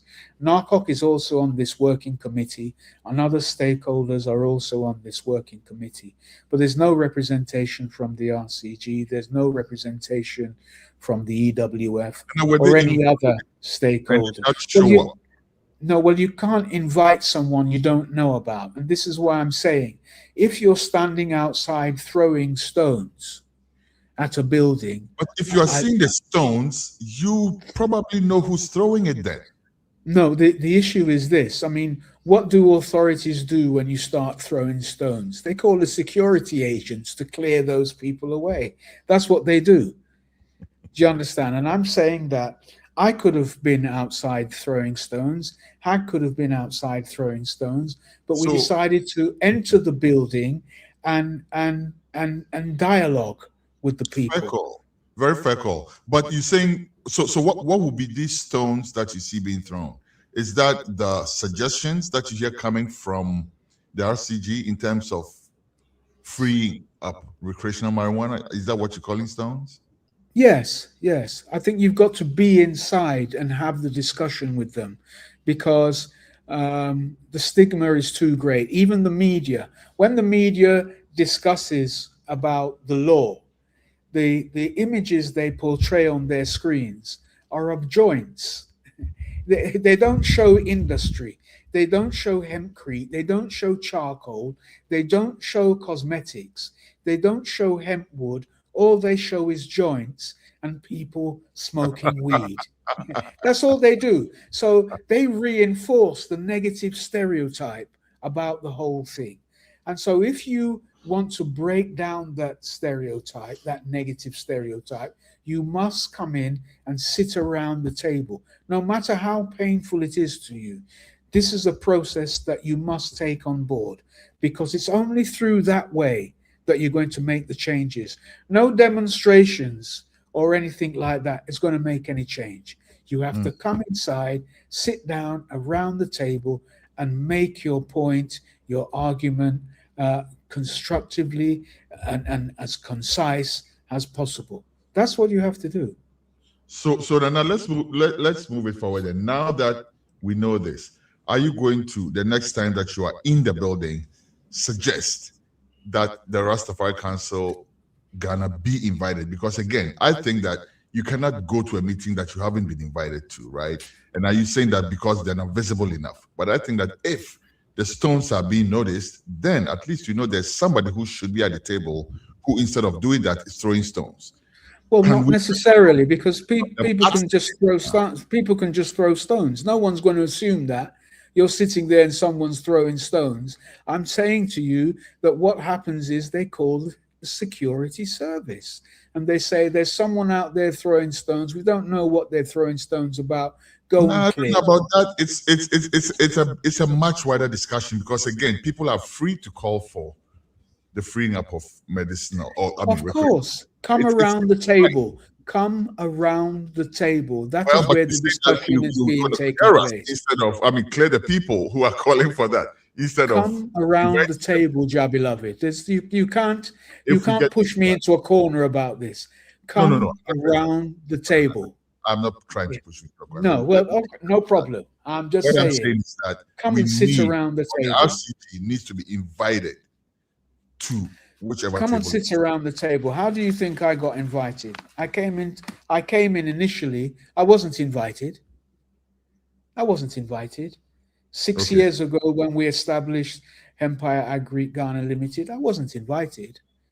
I heard of the meeting and I came there, and I've been there ever since. There was no invitation initially. We'll get pointers from you. But like I said, Nana, it's not over. We will be. No, of course not. Of course not. We'll be reaching out to you from very far, very far from over. Very, very far from over. Updates as we go along. First of all, as soon as we get those official numbers, we will be knocking on your door again so we can look at the numbers itself and look at it more from an investor's point of view, you know. And we're lucky to have you, because apart from looking at it from an investor's point of view, you're also a Ghanaian who has every right to advocate for whatever it is you want to advocate for. Thank you very much, Nana KWAKU AGYEMANG. And I know you are fasting right now. Say a prayer for all of us, Nana. Assalamu alaikum. Wa alaikum salam wa rahmatullahi wa barakatuh. All right. Thank you very much. We'll talk to you again sometime soon. Thank you. All right. Nana KWAKU AGYEMANG is from the Hemp Association of Ghana. And with that, we will be going straight to agriculture with Moses Ati Lolo. I saw Ati in the green room. Ati, please come back in the green room. We're going for agriculture after this short commercial break. Thank you very much for staying with us. We'll be right back after this short commercial break.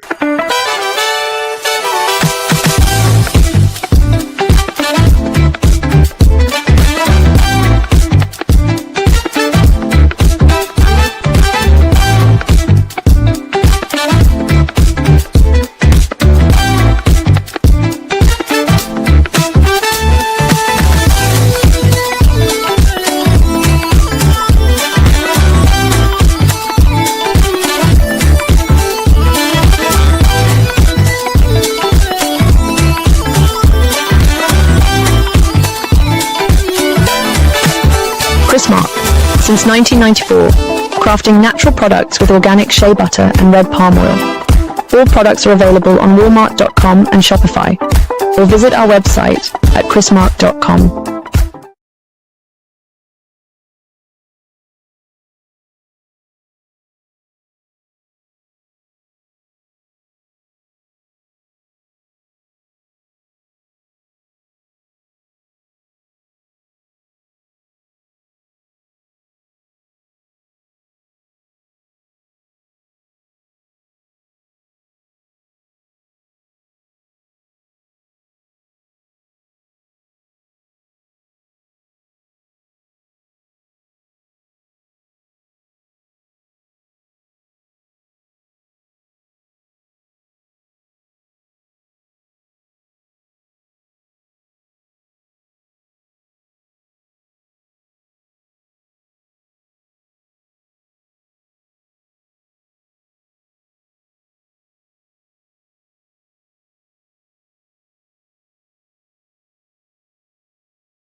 comes with a 4 fully air-conditioned bedrooms and a kitchen as one package.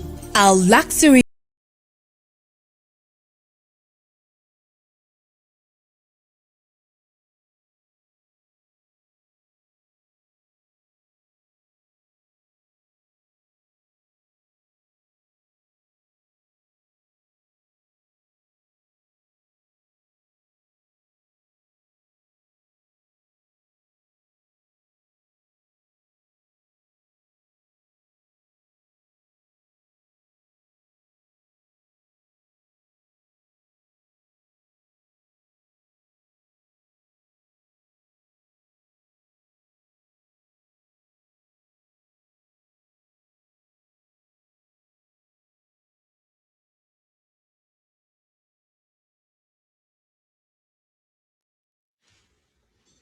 All right, and we are back with agriculture. When it's time for agriculture, you know, it's time to talk about something very important. I am a lover of food. It is about you know. All right, but let's welcome my big brother, Moses Ati Lolo, who's going to take us to agriculture today. Yeah, bro, thank you very much for joining us. How's that?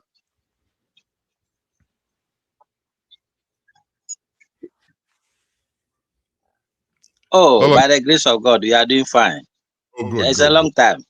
Yes, so the audience have missed you a lot. They saw you the other day. But the vanilla, Yeah. Okay, I'll talk to you on the side about vanilla. The vanilla thing was very, very, very, very, very interesting. You know, we got a lot of feedback about the vanilla.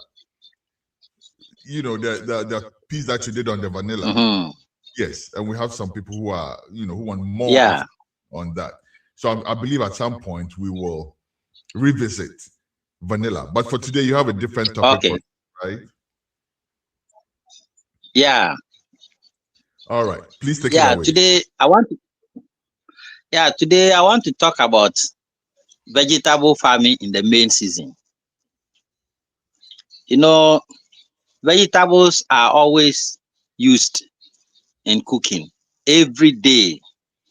Yeah, but during the major season, we take up cassava, yam, plantain, rice, and all those things, and we neglect the vegetables. So around April, May, then you see that they are becoming very expensive, and we complain.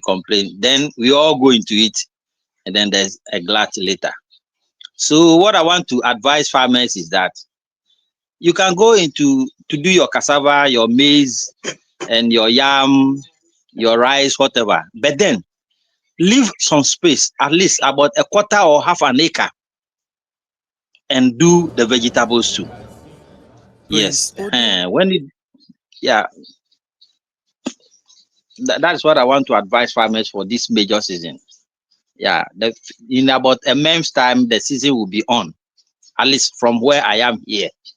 Yeah, now people have started clearing the land and things. So by mid-March to early April, planting will start of maize and things. But when you want to, by the time you plant the maize, then you nurse your seedlings so that you can go into it. After planting the maize, then you plant your vegetables, especially garden eggs, tomato, and pepper. These 3 major ones. Yeah, depending on your area, this place there's tomato.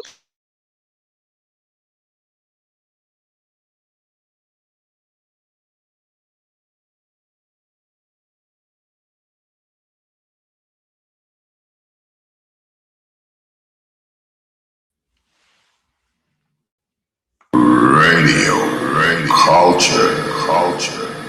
Okay. Looks like we're having a bit of connectivity issues with Moses. We will bring him back as soon as we're able to get connected back to him. But yes, we're talking about vegetable farming as an extra source of income, right? For farmers. So the idea is that this is not mainstream vegetable farming. He's talking about vegetable farming whilst you are planting something as the main crop, right? So this is, so far, that's what I'm understanding from the intro so far. Say I'm planting yams. I'm a main yam farmer, or I'm planting maize, or I'm planting whatever it is, but I'm also planting vegetables on that same piece of land to make extra income, right? So I believe that's what he's saying. I see him trying to reconnect, and we'll be bringing him right back to continue. Stay on the line with us. We will be right back as soon as we have. Oh yeah, there he is. Okay. Hello. Let's have him. All right. Ati, please take it away. Yes. Yeah. I was talking about we farmers going into vegetables farming this major season, not as a major crop, but as a side crop. Yeah. So for this major season, you can go into your maize production, your cassava, your yam, your rice, etc. But leave about a quarter of an acre. Yes, at least a quarter of an acre, or depending on the land, if you can do half an acre, that will be very great. So that you put in the vegetables too at the same time. You know, from April to May, vegetables are expensive because nobody is doing them. Only few people do that. So the little that comes to market, they get a lot of money for that. So if every farmer too can do, or many farmers can do it side by side, the major crops, in the first place, they will not buy when it's expensive. And the little that they will take to the farm to, they will take to the market, it will fetch them good money. That's what I want to talk about. So we have three major vegetables here: pepper, tomato, and garden eggs. In fact, those who can do cabbage too, this is a very good time for cabbage.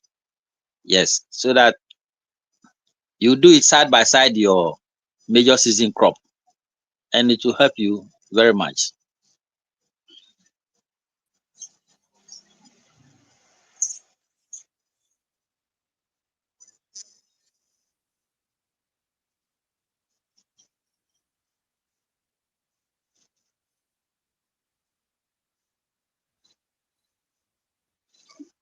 I can't hear you. Sorry about that. I didn't know I had put myself. I put myself on mute. Okay. So I was asking that I thought you were. Initially when you started talking, I thought you were going to say that you were going to intercrop the vegetables with whatever it is that you're planting. But from what I heard you say now, you will leave a separate portion of the farm for vegetables. Yes. When you intercrop, the vegetables, they need sunlight. So the other crops take part of the sunlight. They don't get enough. I see. And a crop like maize, when it is tasseling, the tassels that come down, by then the maize, the vegetables too are flowering. When it intercepts you, that of the flowers of the vegetables, the yield doesn't come proper. So you have to leave a space, yes, only for them. Yeah, that would be the best thing to do, not intercrop. Interesting. And you mentioned pepper, tomatoes, and garden eggs. These are some of the things we use most. How about okra? Yes, that's that. Okra too is good. I forgot. Okra too is good. In fact, with the vegetables, you can intercrop them. The vegetables, yes. But not with the major crops, but not with cassava, maize, yam, no. Yeah, but the vegetables themselves, you can intercrop maybe okra with pepper, yeah, or okra with tomatoes. You can intercrop them because the okra will grow taller. Yes. So. All right. Now, I have a question from someone who lives here, right? He actually lives in Canada. He doesn't live in the United States.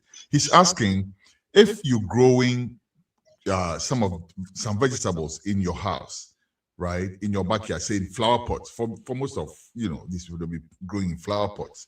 If you're growing in flower pots, do you get as much as you get from when you're growing in the soil? He wants to know what if you grow say an okra plant in a flower pot versus growing in the soil in natural ground. Remember, when you grow it in a flower pot, you are excessively feeding it, so factor that in. But would you get the yield?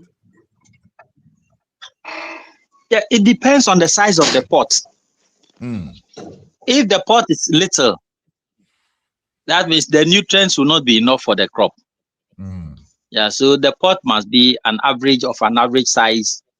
Yes, so that if the pot is big, you surely get a better yield than a smaller pot. I see. That's one good thing. Yeah. Yes. Interesting. Because the size of but the in pot. Fact, if you grow in pot, yes, will determine. Yeah, if you grow in pots around, their maintenance too is very good. You have to make sure you water them every day, and you can take care of it even than on the bigger farm, because it's not much. Yes, it's not much, so you can take good care of them. Yes, you know them almost by name. Like I bought 2 cucumber for my garden, right? And my kids named them Cuckoo and Beba. So one of them was Cuckoo, and one was Beba. These are like plants that you know by name. You actually know them. You visit everything. Anyhow, thank you very much. Now, again, my other question is. So I had this. Well, I'll start by it's not a question, but I'll end with a question. So I planted an okra, right, in a flower pot, and it stayed there for the whole season. So I didn't even know what was going on. Now, when the winter came, I was trying to move the pot. I realized that the roots had borne through the plastic into the clay ground, into the clay soil. Yes, I was shocked. Roots, and I'll bring a video of this next week, please. Remind me, I'll bring a video of this to show everybody. How do they grow to the point that they can actually bore through plastic? Because it was a plastic flower pot. It had borne through that and entered the ground. That is crazy. But the question I want to ask is this. I also noticed that the okra plant, when the winter came, was still flowering. It wasn't ready to give up. It's just because the weather changed. Is this how plants behave? Is it because the weather changed? If the weather hadn't changed, let's say I had moved that plant and sent it to another part where it was warmer, would it have continued growing? Or plants have a definite lifespan that after X amount of months, they have to necessarily stop producing? Yes, some plants are annuals. Yes, some of the vegetables, they are annuals. So, like a vegetable like tomato. Mostly the cherry one grows longer. The smaller ones, they take a little longer. But the big ones, within 3 months, they are off.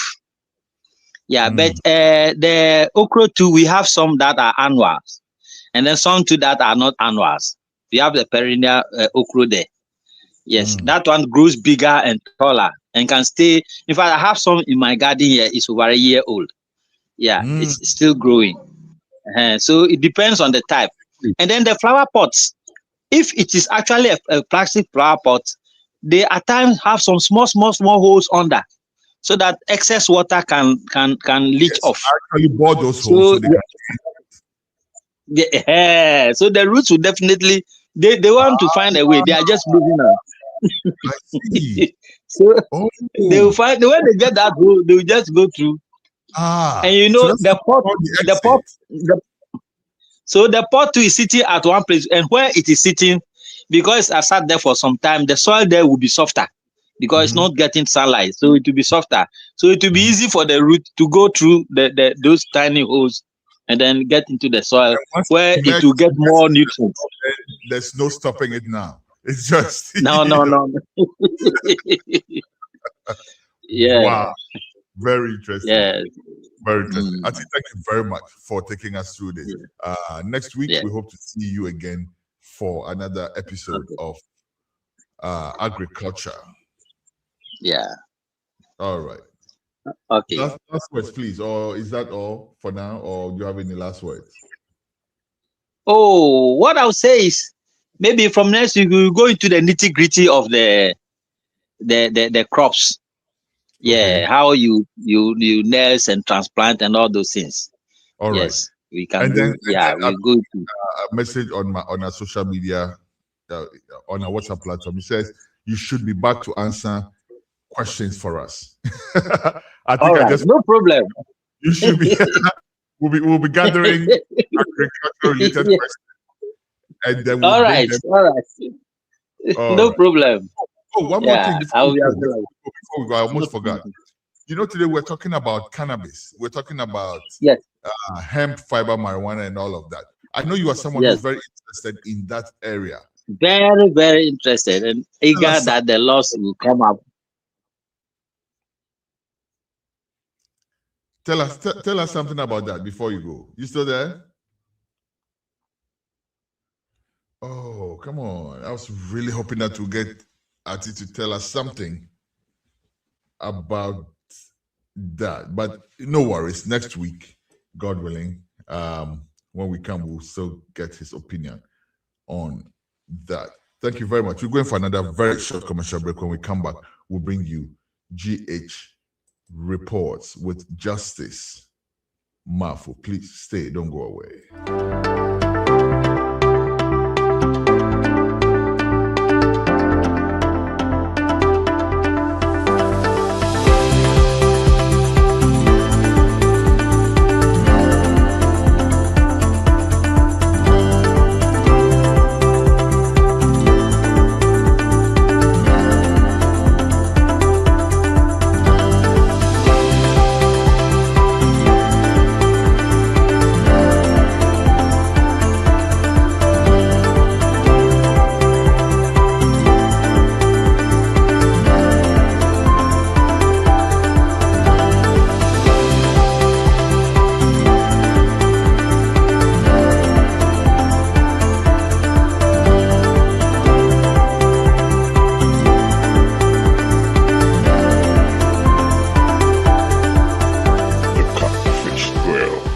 Ghana's best kept culinary secret.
With the 4 fully air-conditioned bedrooms and a kitchen as one package.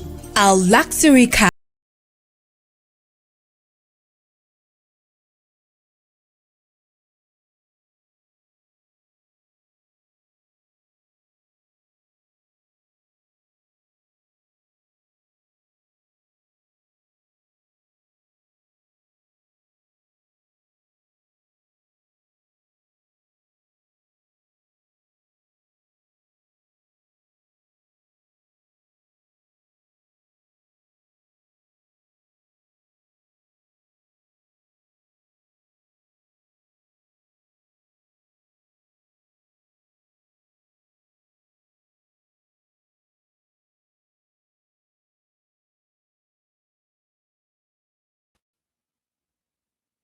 All right, and we're back.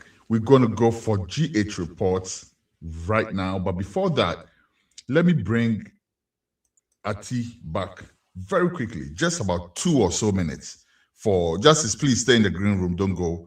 We're just going to take about 2 minutes of your time because Ati got disconnected at the tail end of our discussion. Please stay there. Ati, please.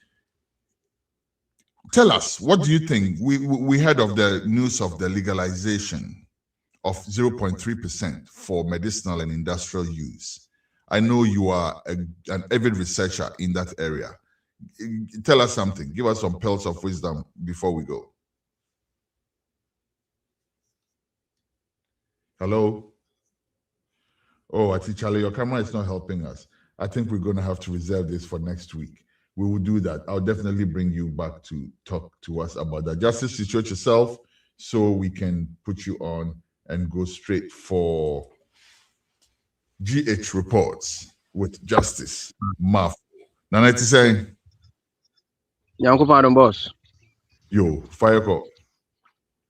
Aya Bokonso, Yabokosa, Yebedikacha, ya have one year for your subscribers, YouTube, Facebook, TikTok.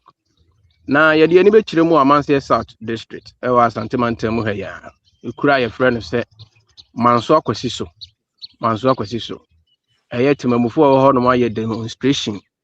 Demonstration changing to be a Nina and said, I a soldier for your power, more by power, must say, or Moncona, or Monco Intia Galamse. I saw gather and Sally. Saw reclamation exercise, ya, Bino. Atuna ni yesu awo yese yensa ase nyina na be reclaim ni nyina na yetimi dia ya de foforo no ya power asrafo bi a ye de omo hwesa na ma na eno na omokoye omo operation no omokotututuo no omo ne galamsefo no omo sani tuogu omo so ma brantie bi a won ka galamse no ho na idi a wofre no de Evans a wono wanya mfinhia no aduonu 20 years Evans Aluti or a second year student or Confanoche Senior High School. Abranti to a canoe what one anonum ewo and Siadona Timamufoni Chilimo Abranti in Caho. Na or cry or margin set or more quack geno Abrantiano. I asra for no body tuno or more than to a year Galamse pit nibimu. It tuno bonus no Galamse pit mo and na Abrantiano Cotoya Timamufoni or margin sen Komuka ye body no. Nanka unyem free mu de nanso nko mu kwakofa no nanka omode na pe ayaresa bia bia ben ho nanka omotimi agya brante no nkwa nanso asrafo no koso atoto warning shot ema omontumi ankwankuyi abrante Evans Aluti enfra mananim enam saa yeso ama rehosem asi wo ho no mu abrante no atoa nananom ewonse do na nananom atra konyanso so gunsan gu eya asrafo yi so adome wo mo asre aban se wonka bi ma wo mo isanse eya na omo asa allege se eye sa asrafo ikura nso so ba ho a omo ne eye galamsefo no eye bageni a mo baji ensen yentu asen ansana omo ja omo enu nti no omo koto asraban ne se omrem omo nsraban mu eye nana kwachi jima yebo a otoso mienu ono na eye akwasiso ohina odano na wone ensentwerofo di nkomo yentie nana kwachi jima yebo a otoso mienu obra no ne nsentwerofo edi nkomo no yentie bi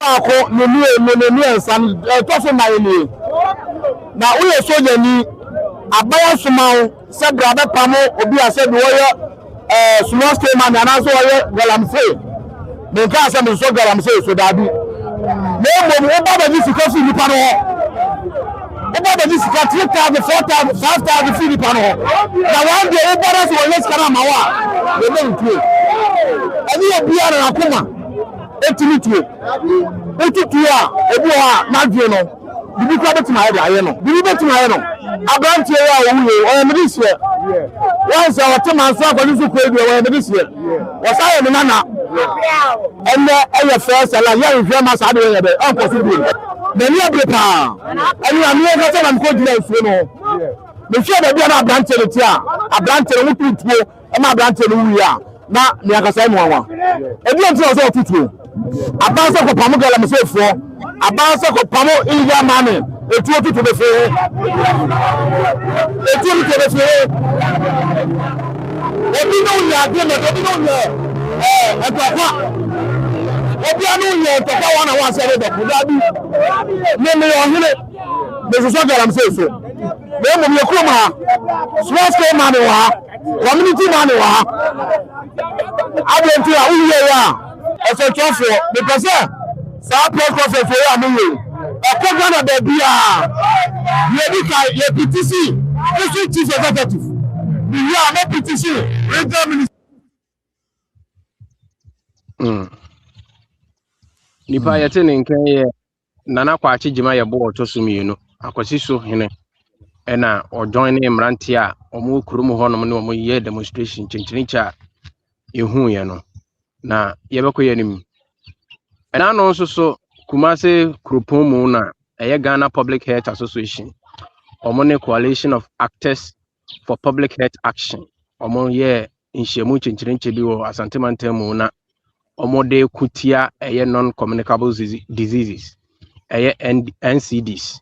Se yare ahodo a kutia timamufu omo Ghana hanum titrupa na ye nuane a asichiri ahyemuma ena afenso so nchene ashimuma enti sa non-communicable diseases yi ni nyina na wose aban ene mrahye parliament omo hyemra na ekutia sa advert ahodo a yehunu wo ye TV so enuane a atikyira ahyemuma ene enuane a enkyene ahyemuma FDA fo beboa nanka yahwe ne yetu sa enuane ni nyina se na wobra na opani kese baako ene nsentwerefo di nkomo Dr. Charles Aperi ono Wachrade or your lecturer ewo KNUST one nsentwerefo di nkomo osaye nutritional biochemist ena one nsentwerefo di nkomo no chiremu di ntire wo se aban ba mu na omo hyemra ewo mrahye bidufie na enuane ankyene ene asikyira hyemu ma no yeteso na Ghana fo nso so etiminya hoto se ni nsuma ye krado a yen second interview no ombo enfa emai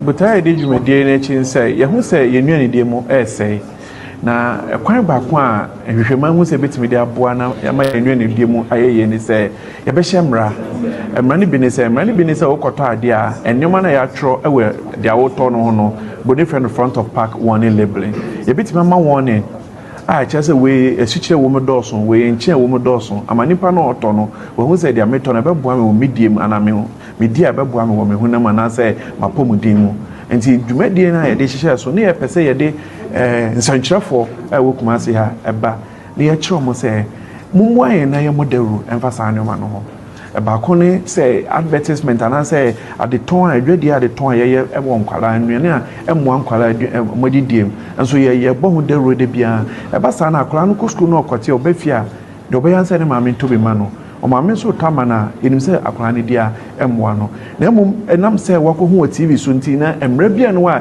ebeba ne saa enkrato no akwala ne te a o se no ano bedi enti dwumadie ne de ba ne abeka chenso nkyerefo se mumwaye ne yenye dede mumwaye ne nkanche ama kan se ama mpanifo se omumye nhyemra a ebe bane anase be prevent anase ebe nhyemra na yema kwan ye fa so ye advertise anase yebo nnuane mu emu ankwala pomodin dawro edemo no yebete so kakase yentimi mponja ya omeyente so etoso mienu so ye de adwen se ukoto aduane a se wotumi usade a woto no wo kenkan ho a ebeboa anase emoa amase yenkofo no hu no ontumi hu mpo no se traffic light bi na wo kokko ye kan say yellow red yellow and green ewo ho a ogina so otumi kire se we ya media beboa me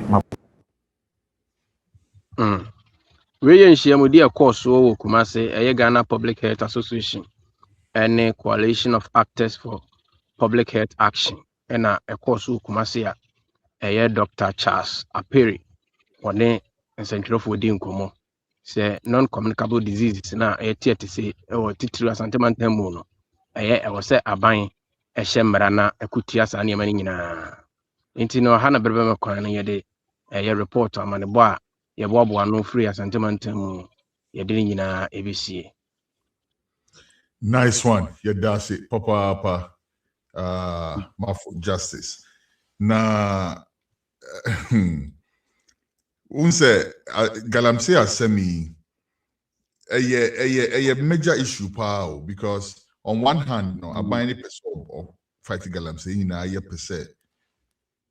yeah, galamsey the batwan and all of that. But Osha, I think so. Abani you see a slightly different approach because on one or you see or more no. MC Bimu dini hamod. That time you see about MC be or more than the Mayan way. I know me per se got too much into that, but you know who saw your actor. When I say actor, I mean say a stakeholder. I also call Boama Galamsey in Suchano. Not even by policy decisions of Befano. You know, encourages her. After yes, and soldier for or Mokwa bribe. Na for bitu. Na so kwaji bribe dia na buy san ball hoka e de wakọ akwakoye dey. I don't know. You tell kase kwana ko fight here then. Okọ anu asan kwaji bribe. Na ye de okọ sa se koye dey.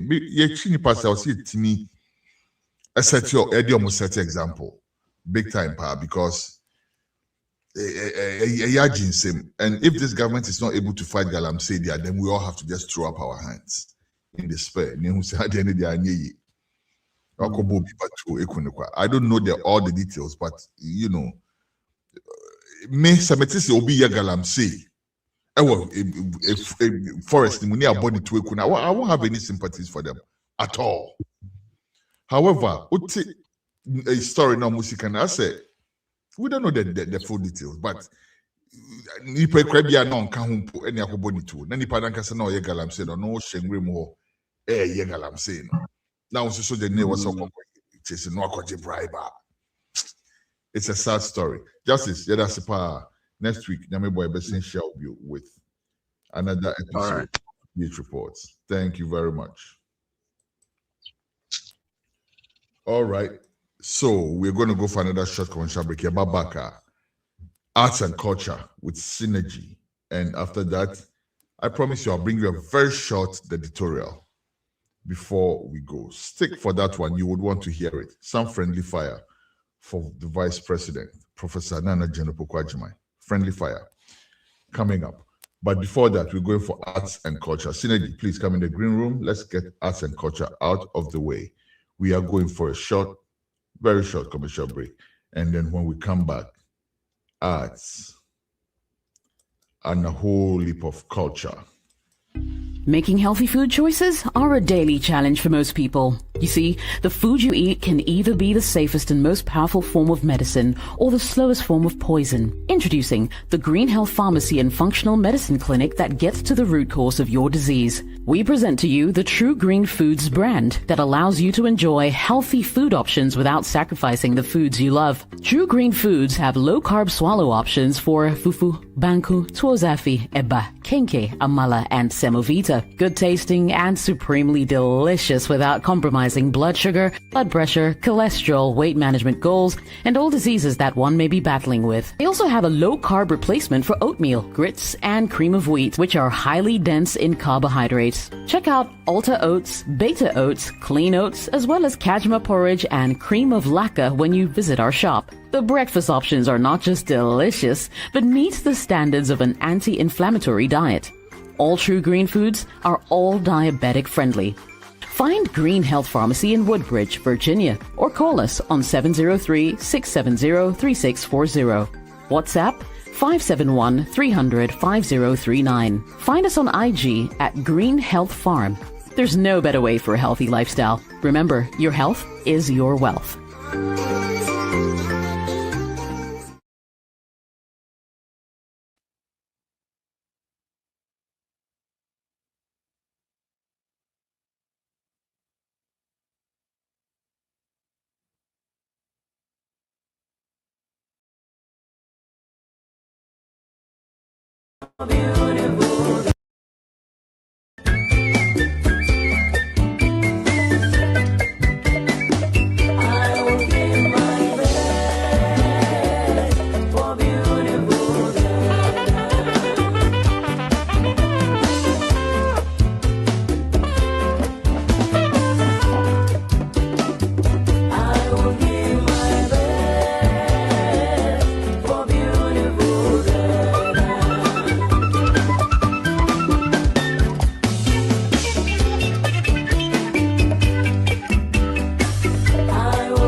Okay, time for arts and culture, and time to bring on the man called Synergy. Bismarck appear Synergy. Nana, I don't know. Yes, sir. I ignore kakra. Sharp. I had a body and you. Pepe. Now, and then I woman. Okay, and then I have an interesting conversation. With person you share on art and culture. I think Yedi Kanye first one. I know the I'm sure say it speaks about Africa. And you know any kind. Actually, you know, now yeah the announce so more of us entertainment. Kakrani the side news in that you know so about it so. I know yeah the 1 week gospel musician Yasapon. It happened on the 19th February. That was the last week. Yeah, and then a home sense more. You know, yeah, started with the first one. And no, a country in Africa. Now it speaks in volume about them. The name as Ubia Enim, but we don't give much respect to because we think when it's about Africa, it has to be certain countries to be. If it's about traveling to different countries for greener pasture, it has to be the Western land, you know. But Ethiopia is giving us a new face in Africa. It's about time I was speaking about it. Now a source of inspiration to some of the African leaders. If they are sleeping now, they have to look at the footsteps of those leaders, you know. Now or rekindle their vibe and their leadership skills. No muhuni say a black man is capable of managing his own affairs now.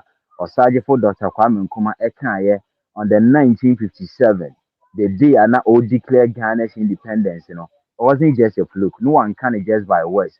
But he knew, say, definitely there should be some people I was say, or take the country's future, their affairs into their own hands. Now, or push it. When he say, or mine as a black man, no, we have something to offer to our own people. Ethiopia, and this is about Addis Ababa, the capital city of Ethiopia. Now, many people call it as the capital city of Africa, not attributing it to Ethiopia, but they call it the capital city of Africa. After the reason why I'm friend the capital city of Africa, no, if newsroom can get me video two, giving us the beauty of Addis Ababa, young comrade, near better story. Yeah, I feel very proud on this big project. This is the Ethiopian sovereign project indeed. We all Ethiopians are contributed from very minimum thing to the huge amount. Please go on until we're able to bring you video 2, please. Okay, now the video 2 shows videos, pictures, short clips of the beauty Addis Ababa and showcase it to Africans. Very advanced technology in terms of infrastructure. Skyscrapers. Allow me to say this once again a little louder for those of you in the back. The future is African.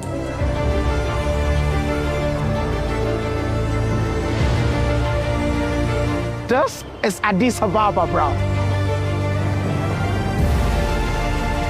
And you don't want to see this at night because the entire city lights up at night. This is Addis Ababa. But we're filming at nighttime, and you don't think what we're seeing is so beautiful? Yeah, it's so beautiful. How do you feel knowing that your city lights up at night? So beautiful, I love it. You love it? Yeah. Oh, a big round of applause to the people of this beautiful country, man. I'm happy that the Honorable Gisela Tete, Deputy Minister for Works and Housing, is in the chamber today. Recently, I was with her in Addis Ababa, and the trip that took us from our hotel to the AU headquarters, we talked about nothing but town development. They are building at the city, they are conscious of the road, 3-4 lane roads in Addis with walkways where pedestrians, where the ordinary Ethiopian can also walk. But I saw the walkways were equal to one road. It's not this only corner things that we do in this country. Space. And we saw couples holding hands and walking. And we saw Ethiopians walking in their city. Mr. Speaker, we don't walk in this country because there's nowhere to walk. Like I said, Africans deserve better, and it's about time for us to build our cities together. Yes, Russ. Can you hear me, Russ? I can hear you. Go on.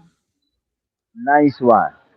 The part of the speech na woman no ekano. The yamida say we don't work in Africa. We mean 19 in Africa. And not on a literal basis said you work no.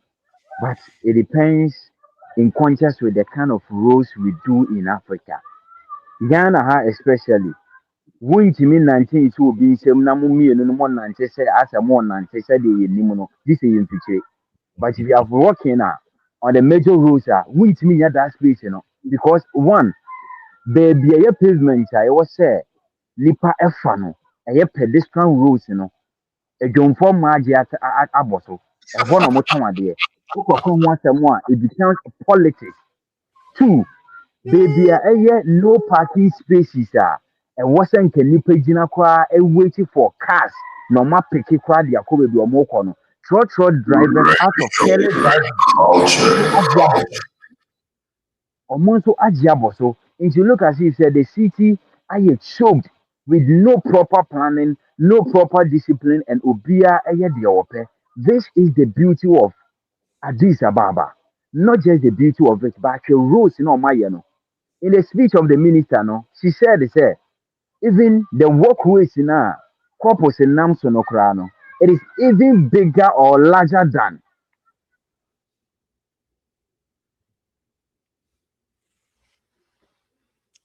Hello?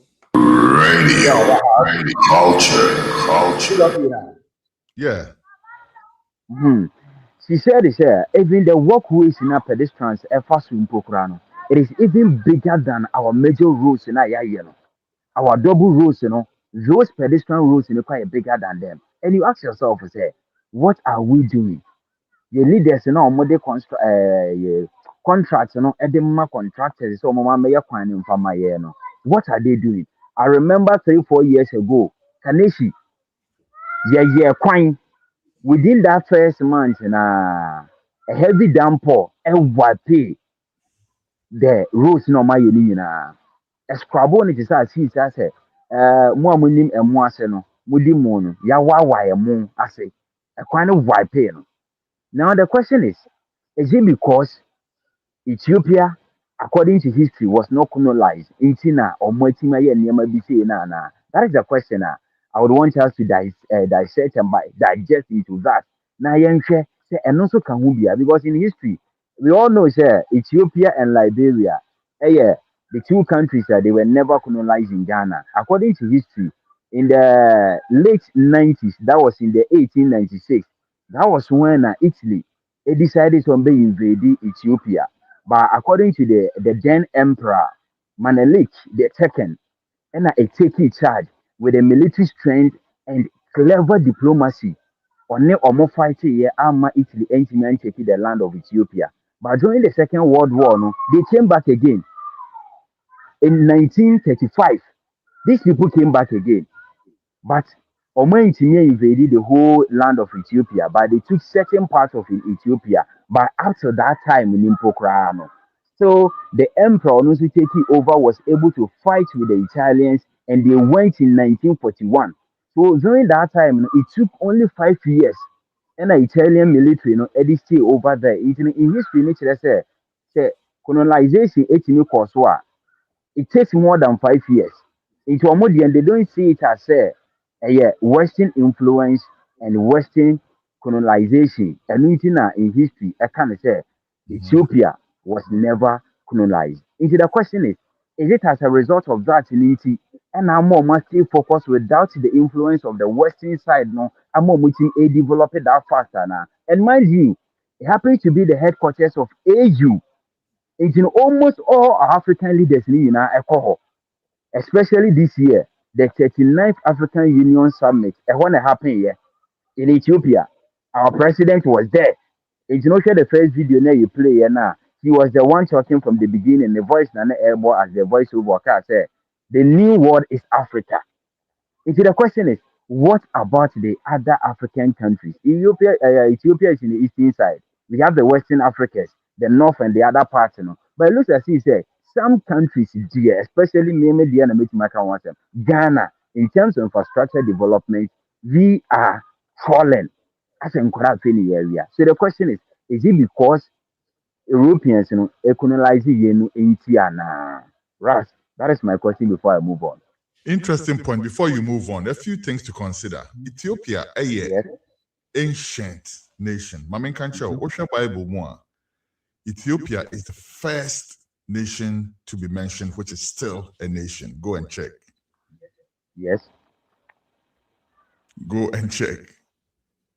Because when, according to the biblical, account, there were 4 rivers which were running through the Garden of Eden. And also one of them was called the Cann River.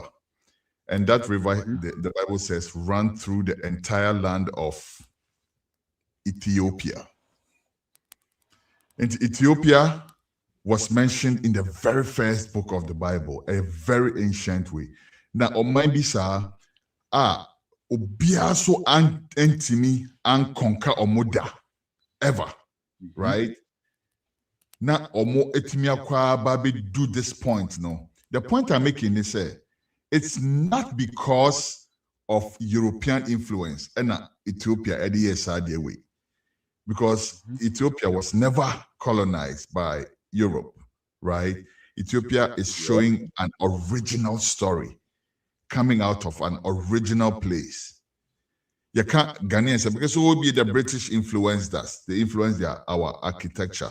They influenced our whatnots, our politics, whatnots. Ethiopia was never colonized.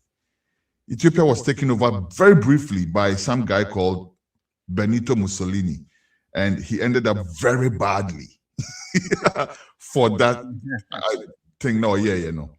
Previously, now another Italian invasion had tried to invade Ethiopia, the Adwa War. Go and research that also, how it ended for them. They ended up very badly. Ethiopia is a proud to fly. Now, the Emmy say, apart from everything else now, almost standing for historically, they are now also producing an economic and an infrastructural model for Africa to follow. Because Minister, you still have more to say. But when we go in deeper, I'll have more to say about how they got to where they are. But before that, let me end my input with this. If you come from my generation, think about something called Live Aid Africa, if you ever knew about that. Live Aid Africa. And then compare that to the Ethiopia of today. Then who said dreams come true, not just dreams, but visions can be accomplished. When we were growing up, when we were in secondary school, when we were in, latter part of primary school and stuff like that, Everywhere you look, the boy Ethiopia, the image was that of hunger, starving Africa. Like when they want to say Africans are starving, the signboard was Ethiopia. Every time you heard Ethiopia in the news, a starving child, be a Bronibia Kosonisa or Patrol say, yeah, Manu Bibi. Let me see if I can. Newsroom, see if you can find a picture for me, please, of Live Aid Africa. There's this artist called Bono. Bono's biggest claim to fame is that he organized Live Aid Africa, where they were playing music to gather money to go and feed the starving masses of Africa. That was the thing. That Ethiopia was like a basket case for the rest of the world to feed Lala Sula. What you say? Just a few decades later, look at Ethiopia. Where is the Live Aid Africa? Ethiopia will give money to another country if they need it right now. It's been such a transformation, But we'll talk about the other stuff later because, like I said, I know you have more to say about this. So please take it away, and then we'll come back and talk a little more about Ethiopia and the great transformation that it's experiencing right now. All right. Culture. Nice one. Pure culture. Let's move on from where you ended. The Agile war that you were talking about, the Battle of Aja that you were talking about happening in 1896. That was during the time where the Italians, wanted to invade Ethiopia the first time. Continue from there, Let's look at the reason why I keep on saying is it as a result of European influence, immunity, and now the reason is they have mastered the courage of pure patriotism as to how they are able to combine their resources, as to how they are able to join heads together through their own contribution and develop something for themselves without relying on IMF, the World Bank, or whatever, as we Ghanaians we always want to look up to. And Sanya Pesi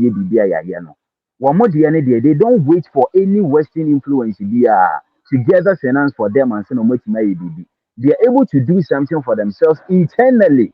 And that has been the reason why now currently they have the largest in Africa. If Newsroom can get me that video, that video, a little bit documentary about that and what the indigenous Ethiopians said about the dam. I feel very proud on this big project. This is an Ethiopian sovereign project indeed. We all Ethiopians are contributed from very minimum thing to the huge amount. On this dam, there is no contribution of any international organizations. There is no money of IMF, no money of World Bank, nothing. This is the real property of Ethiopians.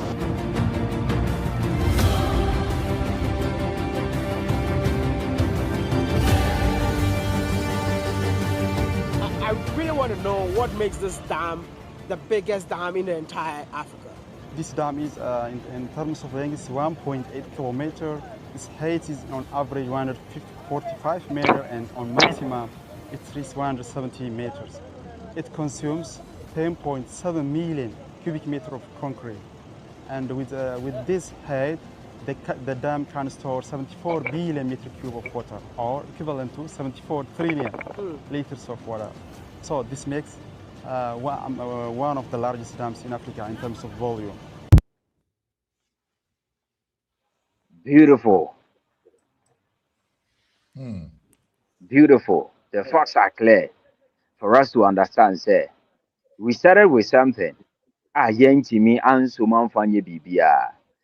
2019, 2020, 2021.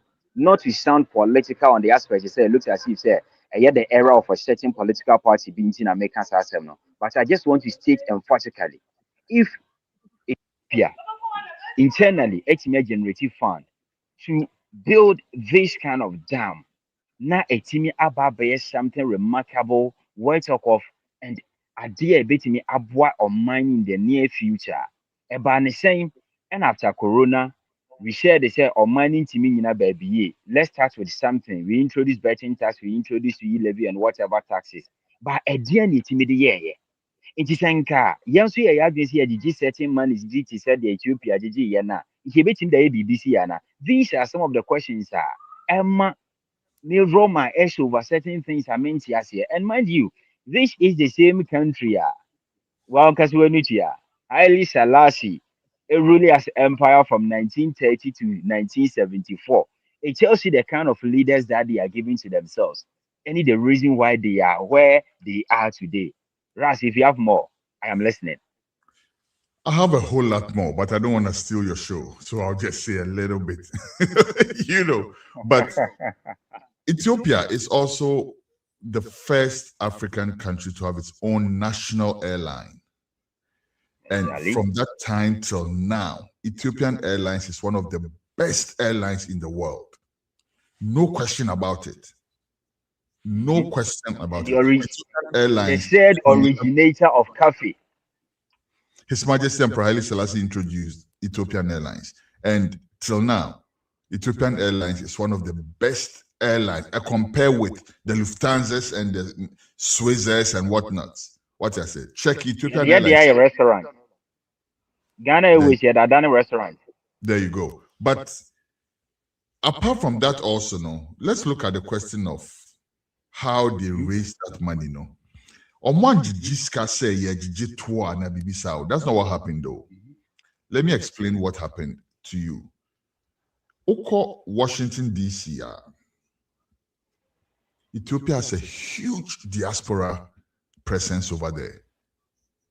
Synergy, there are parts of Washington, D.C. And then you have Ethiopians there. I am telling you. Okay. Wow. They control a lot of wealth on so many areas. Oba Abuja, certain enormous on my funds, so some coffee when they control it. Oko New Yorker, or Momoye Barbes, or Momuchetri, Ufi Dominican Republic, you already have a foot ahead of everybody else. They control that area, right? Certain things, go find the restaurants near there. Oko Washington, D.C. Ethiopians control a huge chunk of the restaurant business. What you say? And they've been able to market Ethiopian food to the point where people will go out as a family to go and eat Ethiopian food as something they would love to do. Clear example is myself. Maybe I don't eat out too much. I don't often eat out at all. But on my birthday, to give me a treat, my family made us drive all the way to Dallas so we can go and eat Ethiopian food. What you say? Yankesi yakwa restaurant bi akeke. Yepe Ethiopian food. Wow. What I'm saying is Ethiopian food is a brand. Taxi business within Washington, D.C., a large chunk of it is controlled by the Ethiopians. Wow. And when it comes, and the investment market, America say, they have a lot of investments in there as Ethiopians. What the government did is that they found these people and asked them to invest their money not in the bonds and normal motor outside, but in their own Ethiopia. Wow. What I say?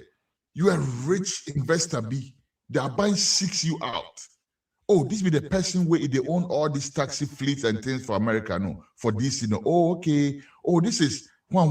Then they own all this. Oh, okay. They built a team of people like that with heavy investment capabilities. What I say?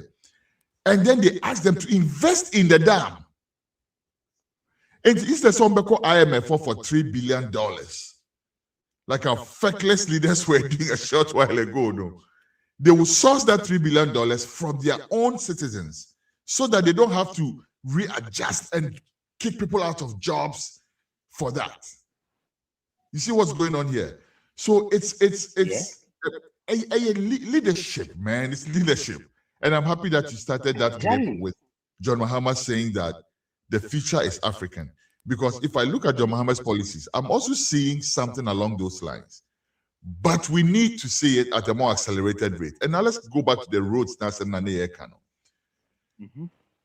New York City has one of the busiest street hawkers you ever find anywhere. Oh, a John Forma. Oh, New York City, Omuguho Papa. Oh, okay. It's not a joke, but it's regulated. You get a license, and they show you exactly when and where you can be, and how what you have to do after you've left that spot. It's be license. Say me license way, Madam Fu Nasir. Get in touch if you can hear me, Nasir. Please, I haven't heard from you in a while. But yeah, Nasir, for instance, had a license to go out in the city and sell. He had his days, and on those days, he will go there. He will mount his stall. He will sell whatever he has to sell. Ofi Hoduma. The regulation is that you have to clean. You have to do this. You have to do that. So city neighbor back. Cleaning Hoduma. They know who was there at that time, so who they have to charge for the dirt that they have to clean. It's a job for man. Apart from the government building the markets for them and stuff like that, if some of them want to stay on the streets, there's a way of doing it so that they don't take over the space. The other thing is that Oko New York, your bike lanes and your pedestrian lanes, right? Into your cars no more, but people who bike or when you lane into your no nip card in a preso. Won't that make channel? And you know be on Nancy and a preso. It do say also bikes in a cross here, they will stop everybody for the bikes to cross. It do say to stop everybody for Nipa to cross. New York City speed limit at 25 miles per hour. That is crazy. Me back Texas, when I'm driving at 25, I'm like, how was I even driving in New York? Because 25 miles there. All the 25 miles in Texas are. But there are certain regulations where it makes the city move. It makes things move. And Ethiopia has found the key. Once a short while ago, we used to talk about Rwanda. Oh, Paul Kagame, Rwanda. Yeah. The new kid on the block is Ethiopia. And like I'm saying again, for me, coming from my generation, it gladdens my heart to see that Live Aid Africa has now turned into a lighted up city that everybody wants to go to. And then the crowning glory is that it didn't take any white man's investment to do this. It took local intellect. It took local energies. It took local funding to do this. I'm so proud of Ethiopia, Synergy. I can't lie. Exactly. Nicely put. But I think our problem is how we are able to politicize whatever we do in this country, that is Ghana. As to this launching thing that you were talking about, Yedema Hawkers, if any government under this kind of governance and democracy that we are practicing today dares to implement that thing, Ras, I tell you, it will be fire. It will be a box of insults to that specific politician, Krona, Yato Obama, or your president, because we feel and we think, we want change, but that change shouldn't come from us. I will say, free will be war. Sasem we President Mahama Kokayo Nyasem, Timoma Memin Kamano, Tasem the Bar Nabana. Also, you join Funu on Srosikai. Okokama for say, go and that goat. Who a leader? That's also Sekanya. And that's also this kind of things. Oh, yes. Brooklyn Bridge. Brooklyn Bridge. Massive bridge. Omo yeno. Omo di ma obi. Eno dwene hu no hu se na me. Ama for krampo fu se ade we die. O hwe nsem kra no mo kan about it. Ama for se na bonsam kra djuma e na kwa we pese obeye. Like there was so much talk against the Brooklyn Bridge. Omo amman e na nipa no oye den. O see bridge ni till today. Ufi Bronx Echo Brooklyn befa so across alcohol. Ufi hustle bar it's serving the city of New York, Ufi, Manhattan, whatever.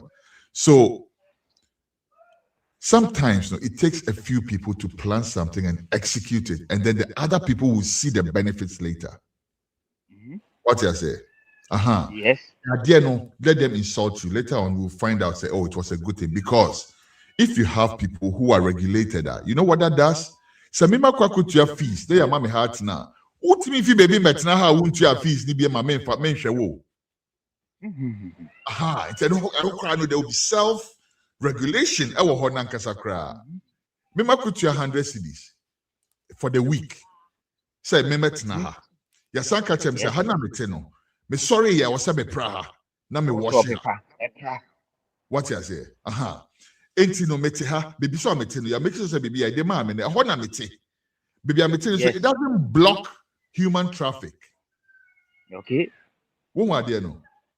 And they have a license, and then the license is getting the city, some revenue to also do what they have to do. But the main thing is that I am regulated. See, horses in Ponkoya or Mochin KTB, there were groups, animal lovers, who went to the city and said, no, you're treating Ponkoni, so they should pull the Ponkoni off the street. People made a case and no, it's a you can't say. It's part of the social fabric of New York. So of course it's in the more who ponko out Uber carriage na ponko. They couldn't agree to take the horses off the street. They just agreed, okay, treat them better, right? Making sure they are well watered or more shoes near the and whatnot. Uber call her normal damn people street so.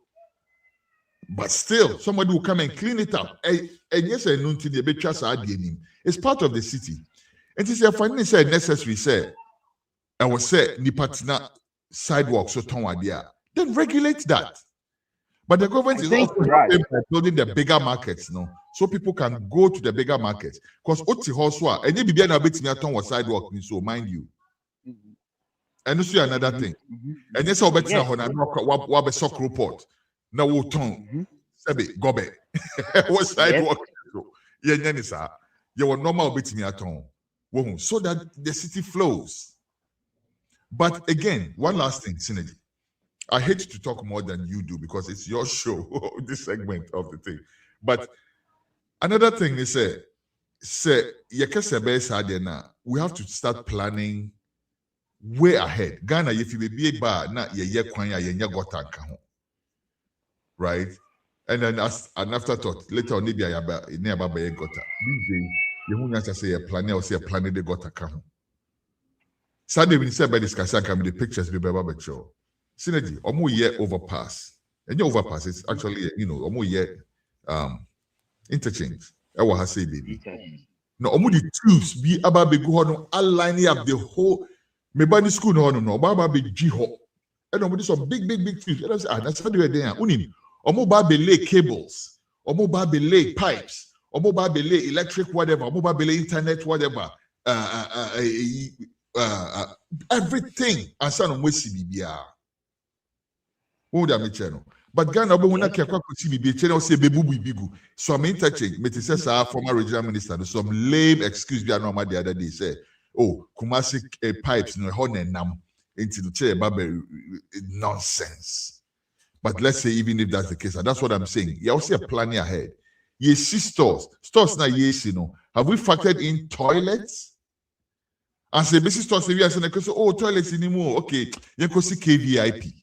That be can. No, you factor that in ahead of time. Ethiopia planned to have wide streets for people to walk on. It is a planning a city there. It's not me see a new capital, no. I say to be planning a better factor into all of these things. High-speed trains. It's a person in modern capital. We can't build a high-speed train system in Accra. Well, maybe we can. I don't know. I'm not an engineer. Maybe a sky the best idea. No, you better me build a new capital like Nigeria did. They built Abuja, and Abuja is a very modern city now. You better me go Sunyani, ho baby. Sunyani has the space. Tamale has the space. Somewhere in the western region, maybe if we want to be closer to the sea as a seaport, right? But let's find space and build a brand new city altogether. I think that President Mahama has mentioned that also. And I hope it's one of the things he can start, at least if he can't finish it in part, start before he leaves office. And when he's doing that, I want to see that they are planning these things with the state-of-the-art ideas in mind. New York, Yaya Kwai Afa in Suase Akopie, New Jersey. And your bridge. bridge ne wo ho ene yasan ye kwan tunnel afa inso nase e dia kopie New Jersey uremo New York we be na wo different states. Oh damn it, we have to think along these lines, build things future generations will be amazed by. Because you see, I am amazed by the Brooklyn Bridge. Michelle Brooklyn Bridge. Michelle the nine baku page now. Yes. The nine baku pese. I jina now share the size now. Obitimi dreaming at that time to do that. No, we at this time have to dream 10 times that for the future generations to amaze them. And yes, I ain't just future generations will still be amazed at the normal now. A year 100 years ago. No, I'm just saying. Back to you, Synergy. Minister was something else.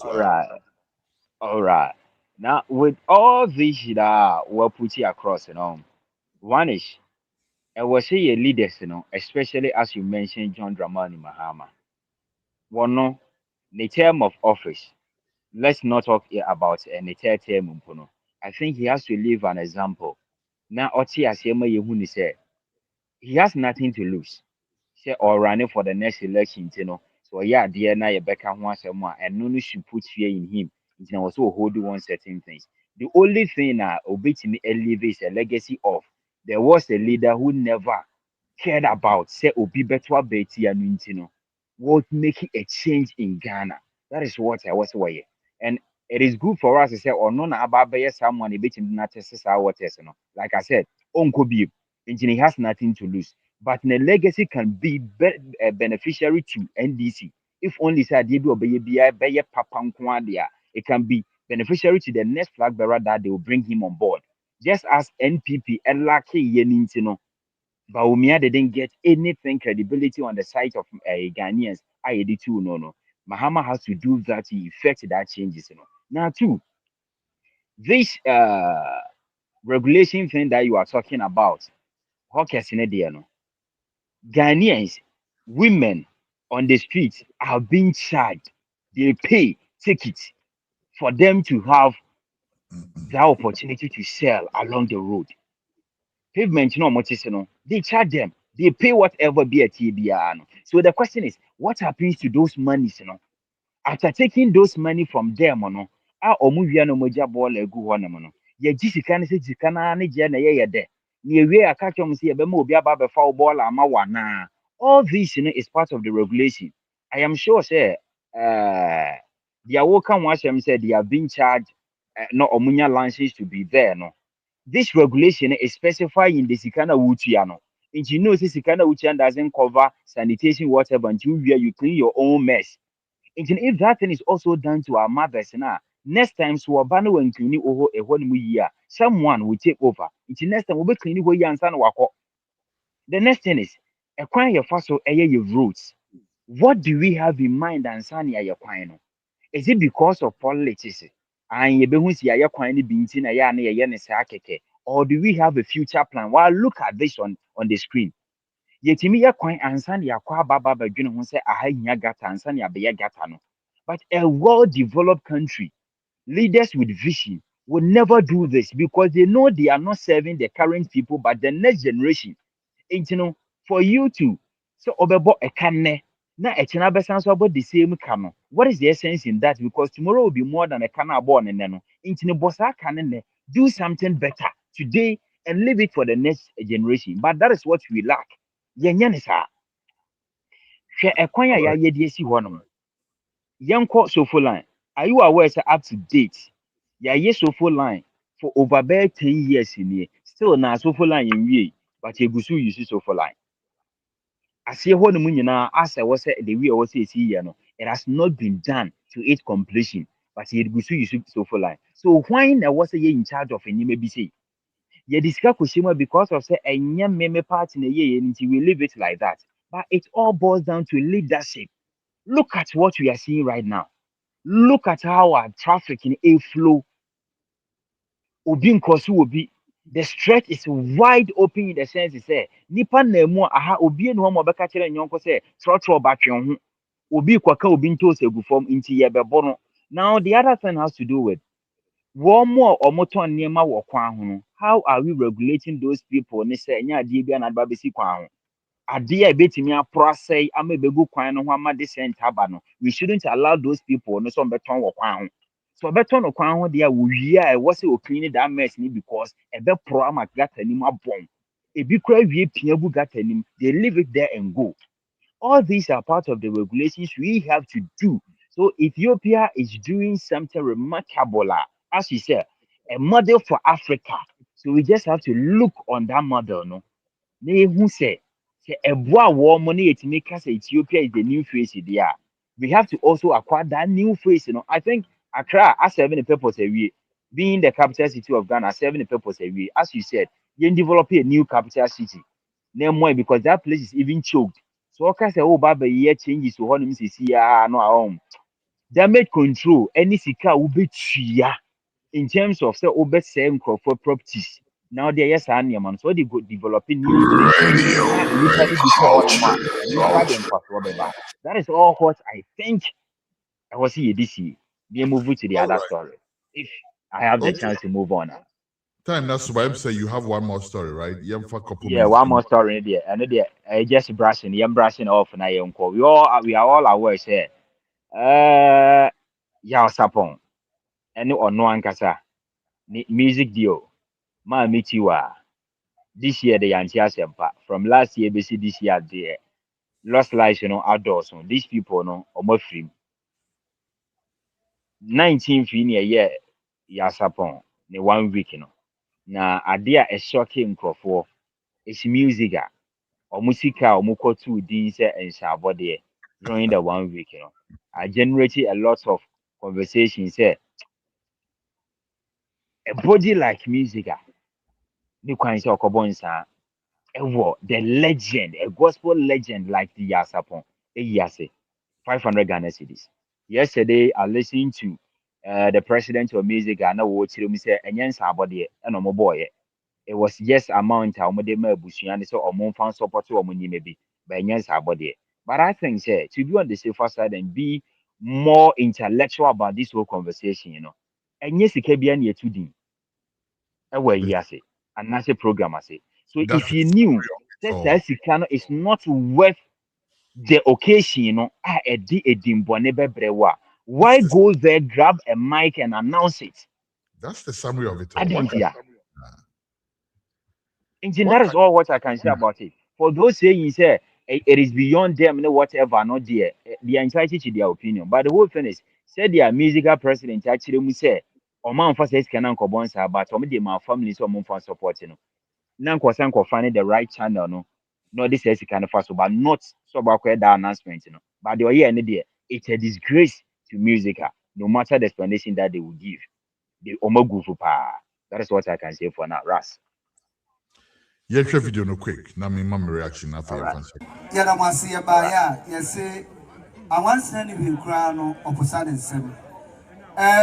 Young Brato, ye, Pusia, at you an amompi. Yakwa Bemu Akobo, your ministry no amania. I fear yes, Chassis a Bako, Flagstaff House. Now, ye chief of staff, any president Akasa. No, will be on mine, no, everything dear Guama, Yenya Yasapon, Nen Yeno, Edimono, Yetumi Aye Amanaye Sa. Now, Baya, you cry some 500 Ghana cities. I could have found 2 room. Now, ye train a yeno bar, musica, Sanya President Akam, you bet China and Aso, Naya Amanaye. Since when the president of Musica, Unim. Mr. Simons. Mr. Simon, better. Seriously. Anyhow, I mean, ni much to say. I'm what can you add that? Senka, one more Scanidian. Mimi Jindi, to be honest with you, Min Jindi said, and yes, body, me did this on my dream, and then, sir, body. Senko be forgive me now, beginning, also Obu baby share. Say once Nishi Kuran opposite him. That a Bennett will say the intent was in somebody. Sir, I qualified it to be somebody.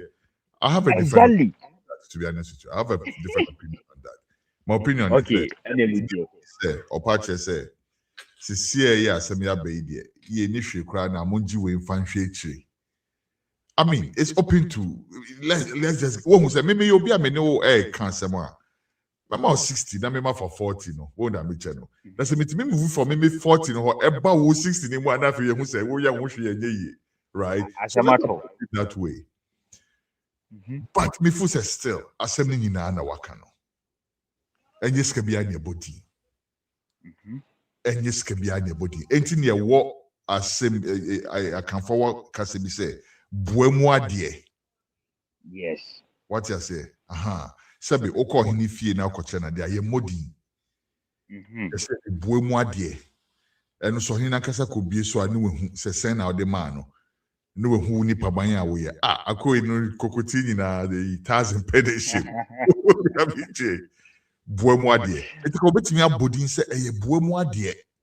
Even so mo intent ni se ebeye you can say in sabodie ponu a. Ko betimi kan say oh yedi ade kakra buemu ade e de ama ebusuan so mo fan wo hu da mete na echire no ekwan be mu a mayinti ade ni ye afi na me budget into almost 60 no mayinti sa ade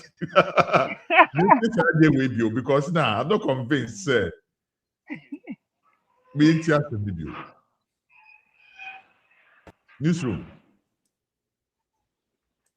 please yala masi ya ba ya yesi awansa ni bi kra no oposa de nsem okay yambra to ye ni abusua atu anamompi yakwa aban mu akobo ye ministry no amane afi ye nhese ye beko Flagstaff House na ye ni chief of staff any president akasa na mwabi oman no ebetim dia boama ye nua ya sapon na yie no adimu no yetumi aye amana ye saa na ye ba ya you cry some 500 Ghana cedis abusua fan to room na ye dey train a yie no ba musica sanya president akam ye betina ye da so na ye amana ye fe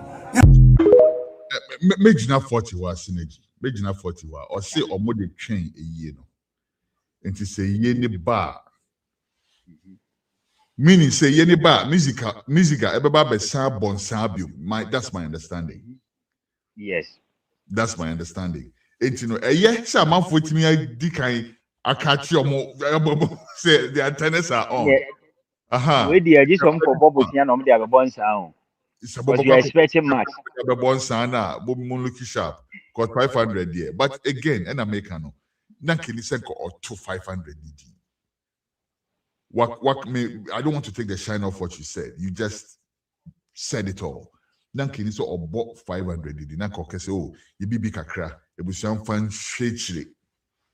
Nanko de akana twaso, say ye bar, you know. But from what he said, though, the benefit of the doubt said. A yeni bar will also see music again. I no. And there's some more between who say yes, music be ma yasap ebusiano 500,000, not 500. Okay, 500. Then he said 1,000. But for them, I say, me try bear 5 seconds. 1,000 name mother. What think I get 1,000 about better also. Yeah, 2,000 at what? Yeah, I can't say 3 zeros, you know. 3 zeros, mother. Okay, all right, thank you very much. Yeah, sorry. So last one. Yeah, sorry. So just as I said, you know, for them to use that a binocular should have been a proper way. Say, oh, Ukraine, say movie being Busiano, yeah, they not to mention the name or whatever, no, and no cry a more respectable way. I will be Bomu at the end, said the city. Now, music at the envelope call you. It will be. Amount is saying on the call. This is Busiani Mukon concerning the Becca. You be synergy. I know that Kibusumu concern be Becca say, Omunja almost 500. No quite doubt it. Bloggers a payday. Yes, and also some people would doubt.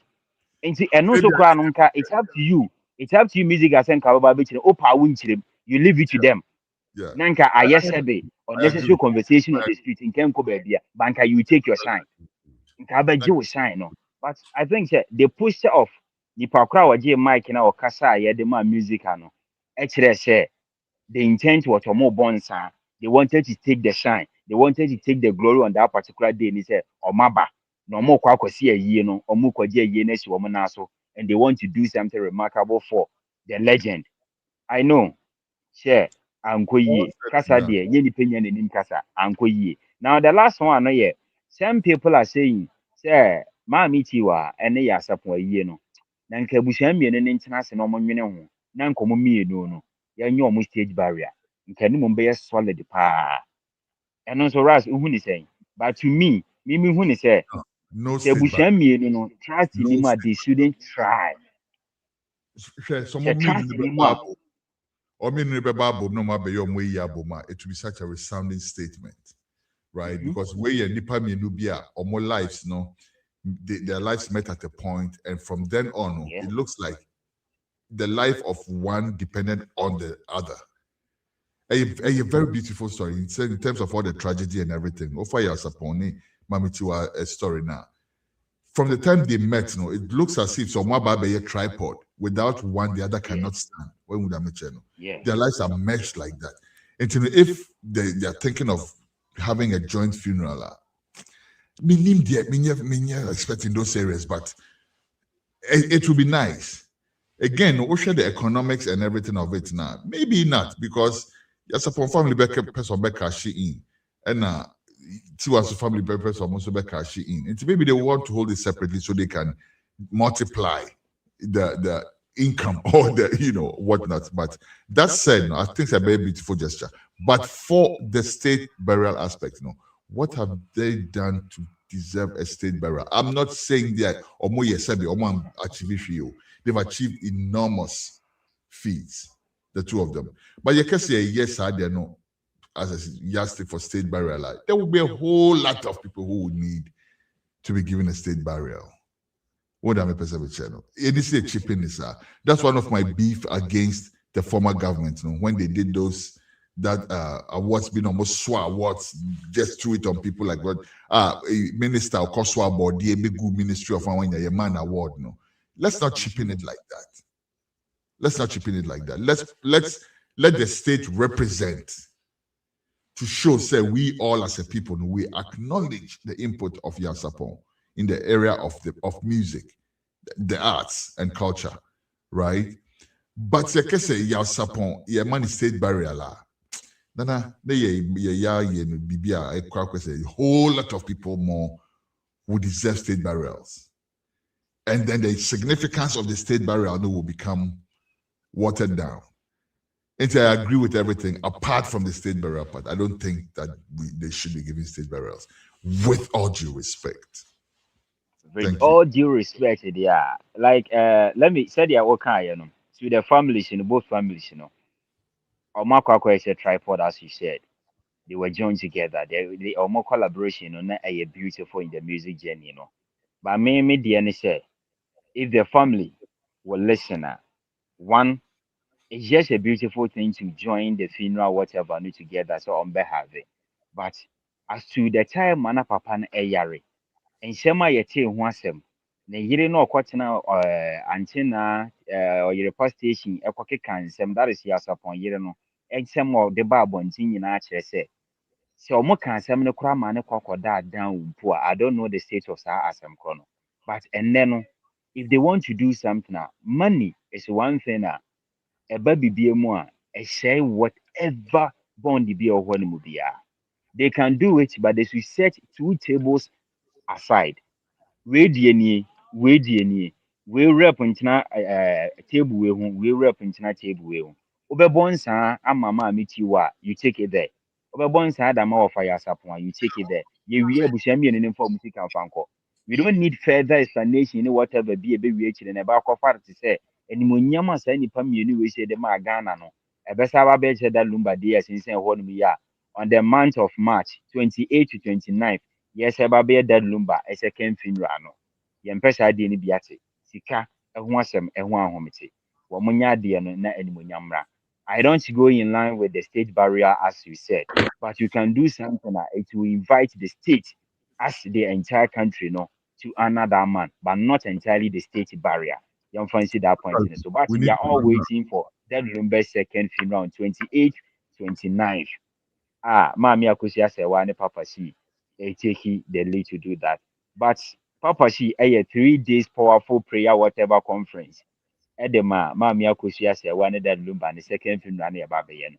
Why ye it meaning say Ishiranqua ya the train March 28. Thank you, Ras. Synergy. Thank you very much for another Wow. packed episode of Arts and Culture. Next week, God willing, I know Sieve saying will be with another big surprise. Yes, I. All right. Thank you very much. Synergy. Radio, culture. And that indeed is how we bring our show to a close for today. Thank you very much if you have joined us. And before we go, I promise that I promise you that I have the editorial for you today. Time is fast spent, but I'll spend a few minutes on the editorial. So here's some friendly fire for, well, first of all, let me start properly. Radio, culture. All right, my name is Kwesi Esan Bakun. I come in peace, I come not to please. And here is, 1 second. Newsroom, please knock out that banner for me real quick, because this is the editorial. My name is Kwesi Esan Bakun. I come in peace, I come not to please. And here is some friendly fire for my Vice President, Professor Nana Jane Opoku-Agyeman. I am a very strong advocate for this woman, by the way, just so you know, right? Just so we situate everything in its proper context. I was very, very happy. You can go back and check our website if you think I'm just speaking out of nowhere, right? I had an interview with Dr. John Osai-Kwapong some time ago, before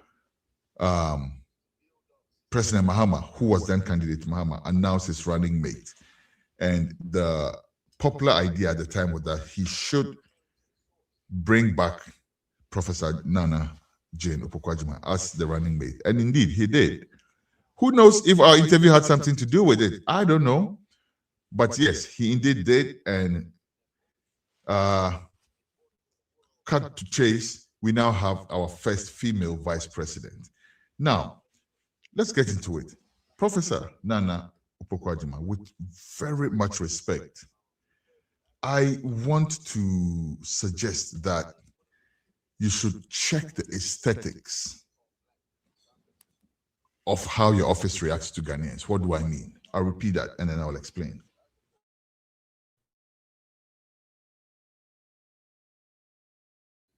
Jane, Vice President, please check the optics of how your office functions. And this is what I mean. A short while ago, we heard that some incident happened where some children were killed and all of that. And for me, the news, how I got the news was that I heard people chastising the vice president's office for not reacting. They didn't mention the president's office. They mentioned the vice president's office for not reacting. Why? I think that has to do with the fact that the vice president is a woman.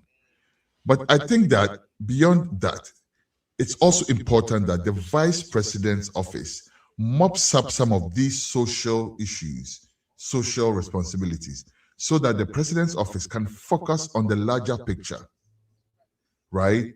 Dr. Mahmoud Bawumia told us that, oh, the vice president's office is just a planqué, driver's mate.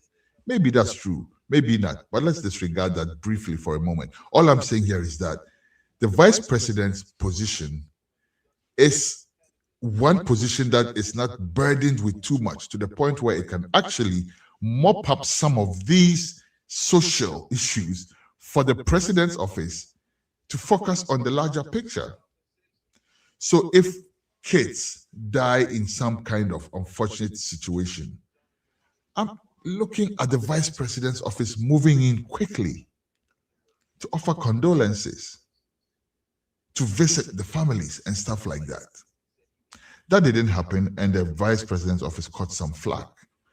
After that, just recently, by courtesy of my brother, Black Rasta, I was watching his show when I saw him do a piece on the vice president dancing, met with some group of women and was dancing and all of that. And Black Panther had an issue with it, and so do I. Why? There's nothing wrong with the meeting. There's nothing wrong with dancing, but the timeliness of it.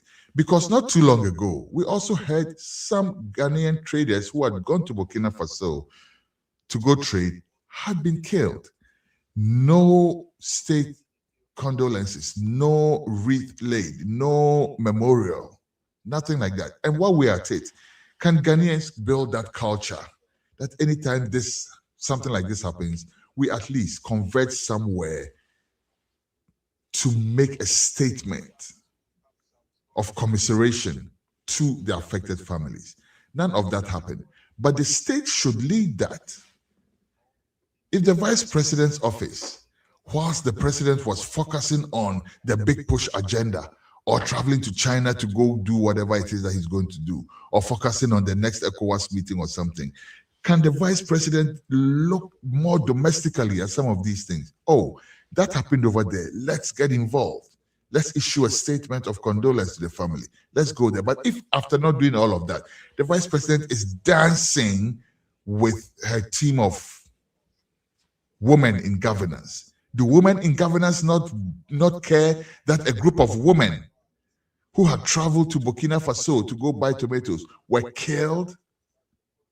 If they do care, why are they dancing? And yes, if you had issued your condolences and whatnot, then yes, you can go back to dancing, because there are so many things going on at the same time, right? So that if they are, in spite of this going on, there's another event where dancing is allowed, at least you would have done the necessary, the needful already. And so that you can go on to dance if you so feel like it. But we didn't see that. So this is a call to the vice president's handlers, Kwesi Pratt's daughter and all these other people. This is a call to you. You have to be very, very, very alert to the optics of what the vice president does. Just so some unnecessary things will not be tagged on her. Because let's face it, I believe she has too much on her mind to be able to remember every single detail. That, oh, let's go do this. So the handlers are who are responsible here. Be alert, be sensitive to these things, and get her involved in the right way. Because the optics are important. And now let me tell you why. We have our first female vice president. She has to impress us to make way for future female leaders. So everything she does is important to us. We want to make sure that she gets it pronto, buono, so that when we are making the case for female leaders, we can make the case like we did for her. And she's not disappointing at all. Don't get me wrong. I'm only talking about the optics. Let's get the optics right. And that's the work of the handlers. You need to get it right. Because why? To whom much is given, much is expected. Ghana has given much in terms of handing over our vice presidential spot to a woman. Much is expected from you, especially from women. Ghanaian women are expecting a certain standard out of which they will build upon, hopefully. And that's my friendly fire, Mrs. Veep, Nana Jane Opoku-Agyeman. I think you are doing a great job, because guess what? They say the head of the economic management team is the vice president. And judging by how the economy of Ghana is going, you are doing an amazing job. But the optics, especially because you're a woman, you're a woman. We judge women with a different barometer in Ghana. All these things that the Russian guy came to do in Ghana, if it had been the reverse, if a woman had come to Ghana and done that to a number of men, it would not have been such big news, I promise you. So women are put to a higher standard. For some reason, I'm not endorsing that. I'm just saying that we can do a little more to make the vice president look a little better than she is looking right now. My name is Kwesi, a son. I come in peace. I come not to please. I hope to see you next week, God willing, with another episode of the live stream. Please visit our website and our social media portals in the course of the week, because every day we have something different for you. Some of which is drama series, which we will be bringing you,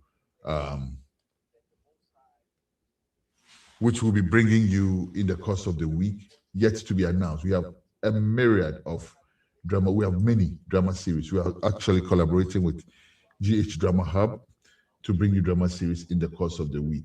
Please do make it a point to visit our website. As I said, www.ghnewsnow, www.ghnewsnow.com, and also our social media portals. Here are two of the episodes of the series that you should expect. I'll be back to sign off after this.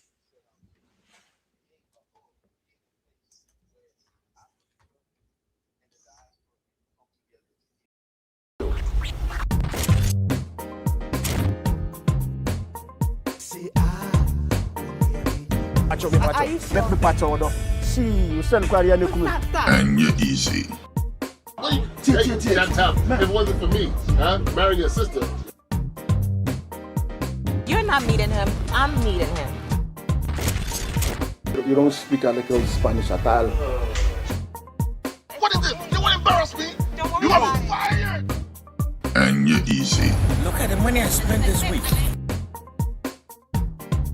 Driving you crazy, what's his name? Hello? And you're easy. They got chicken legs. Thinking like a child when the thief come around. Thinking like a child when the thief come around.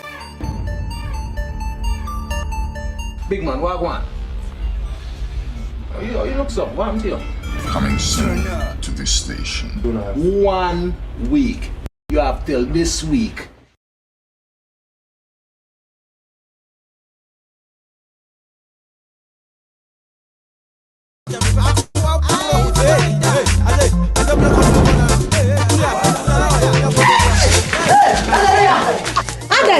Adana wa sia wo fie ha.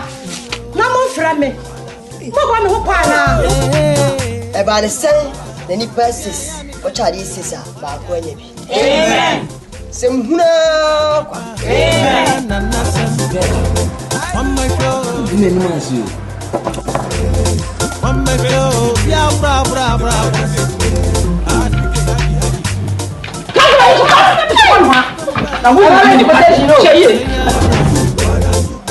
Guys, Jesus, I fell into him.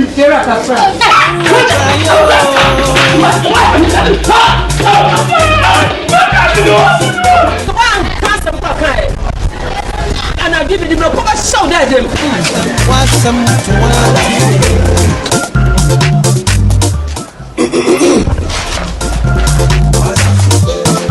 What's it say? Mama, come on, condition did it. We are for by now. Get. When him surrender what? man, nya na isi the person. Say no one. Kensio. Usu Kensio. Tiaba. Usu Tiaba. Me wale am na cover. Amoya, na amoya.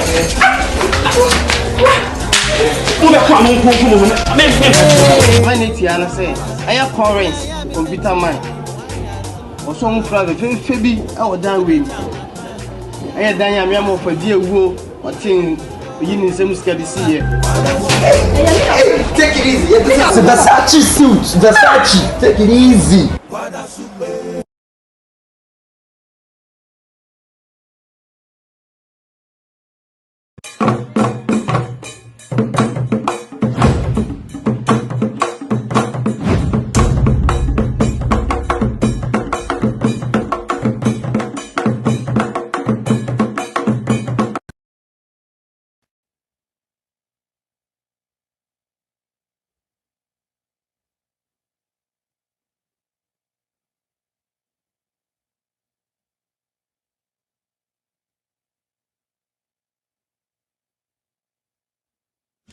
Charlie Nawao, Mitiana Mekasa Kasasa, not to say, anyhow, thank you very much. So, yes, these are two series that will be coming to you on iCulture TV. We have Enye Easy, which was partially shot in Ghana and mostly shot in New York City. And then we also have Kwada Sufie, which was fully shot in a compound house in Kwada. So, actually, let me let you in on a little secret. Kwada Sufie was not shot in Kwada, so it was actually shot in Tafo. But if you really check it out, if you know Kumasi, you know what I'm talking about. Kwada Sufie and Tafo, they kind of look like the same, you know. So, and hey, Kwada Sufie coming on iCulture TV. If you miss it live, check it on YouTube. You can either find it on GH Drama Hub or on GH News Now. Thank you very much. My name is Kwesi Eson Bakun. It was my absolute pleasure piloting this plane today, and I hope to be here again next week doing same. Thank you very much for watching, and for our listeners on iCulture Radio, thank you very much for doing the listening. I'm out like a light. We will hopefully see you next week. Let's end with some positiveness.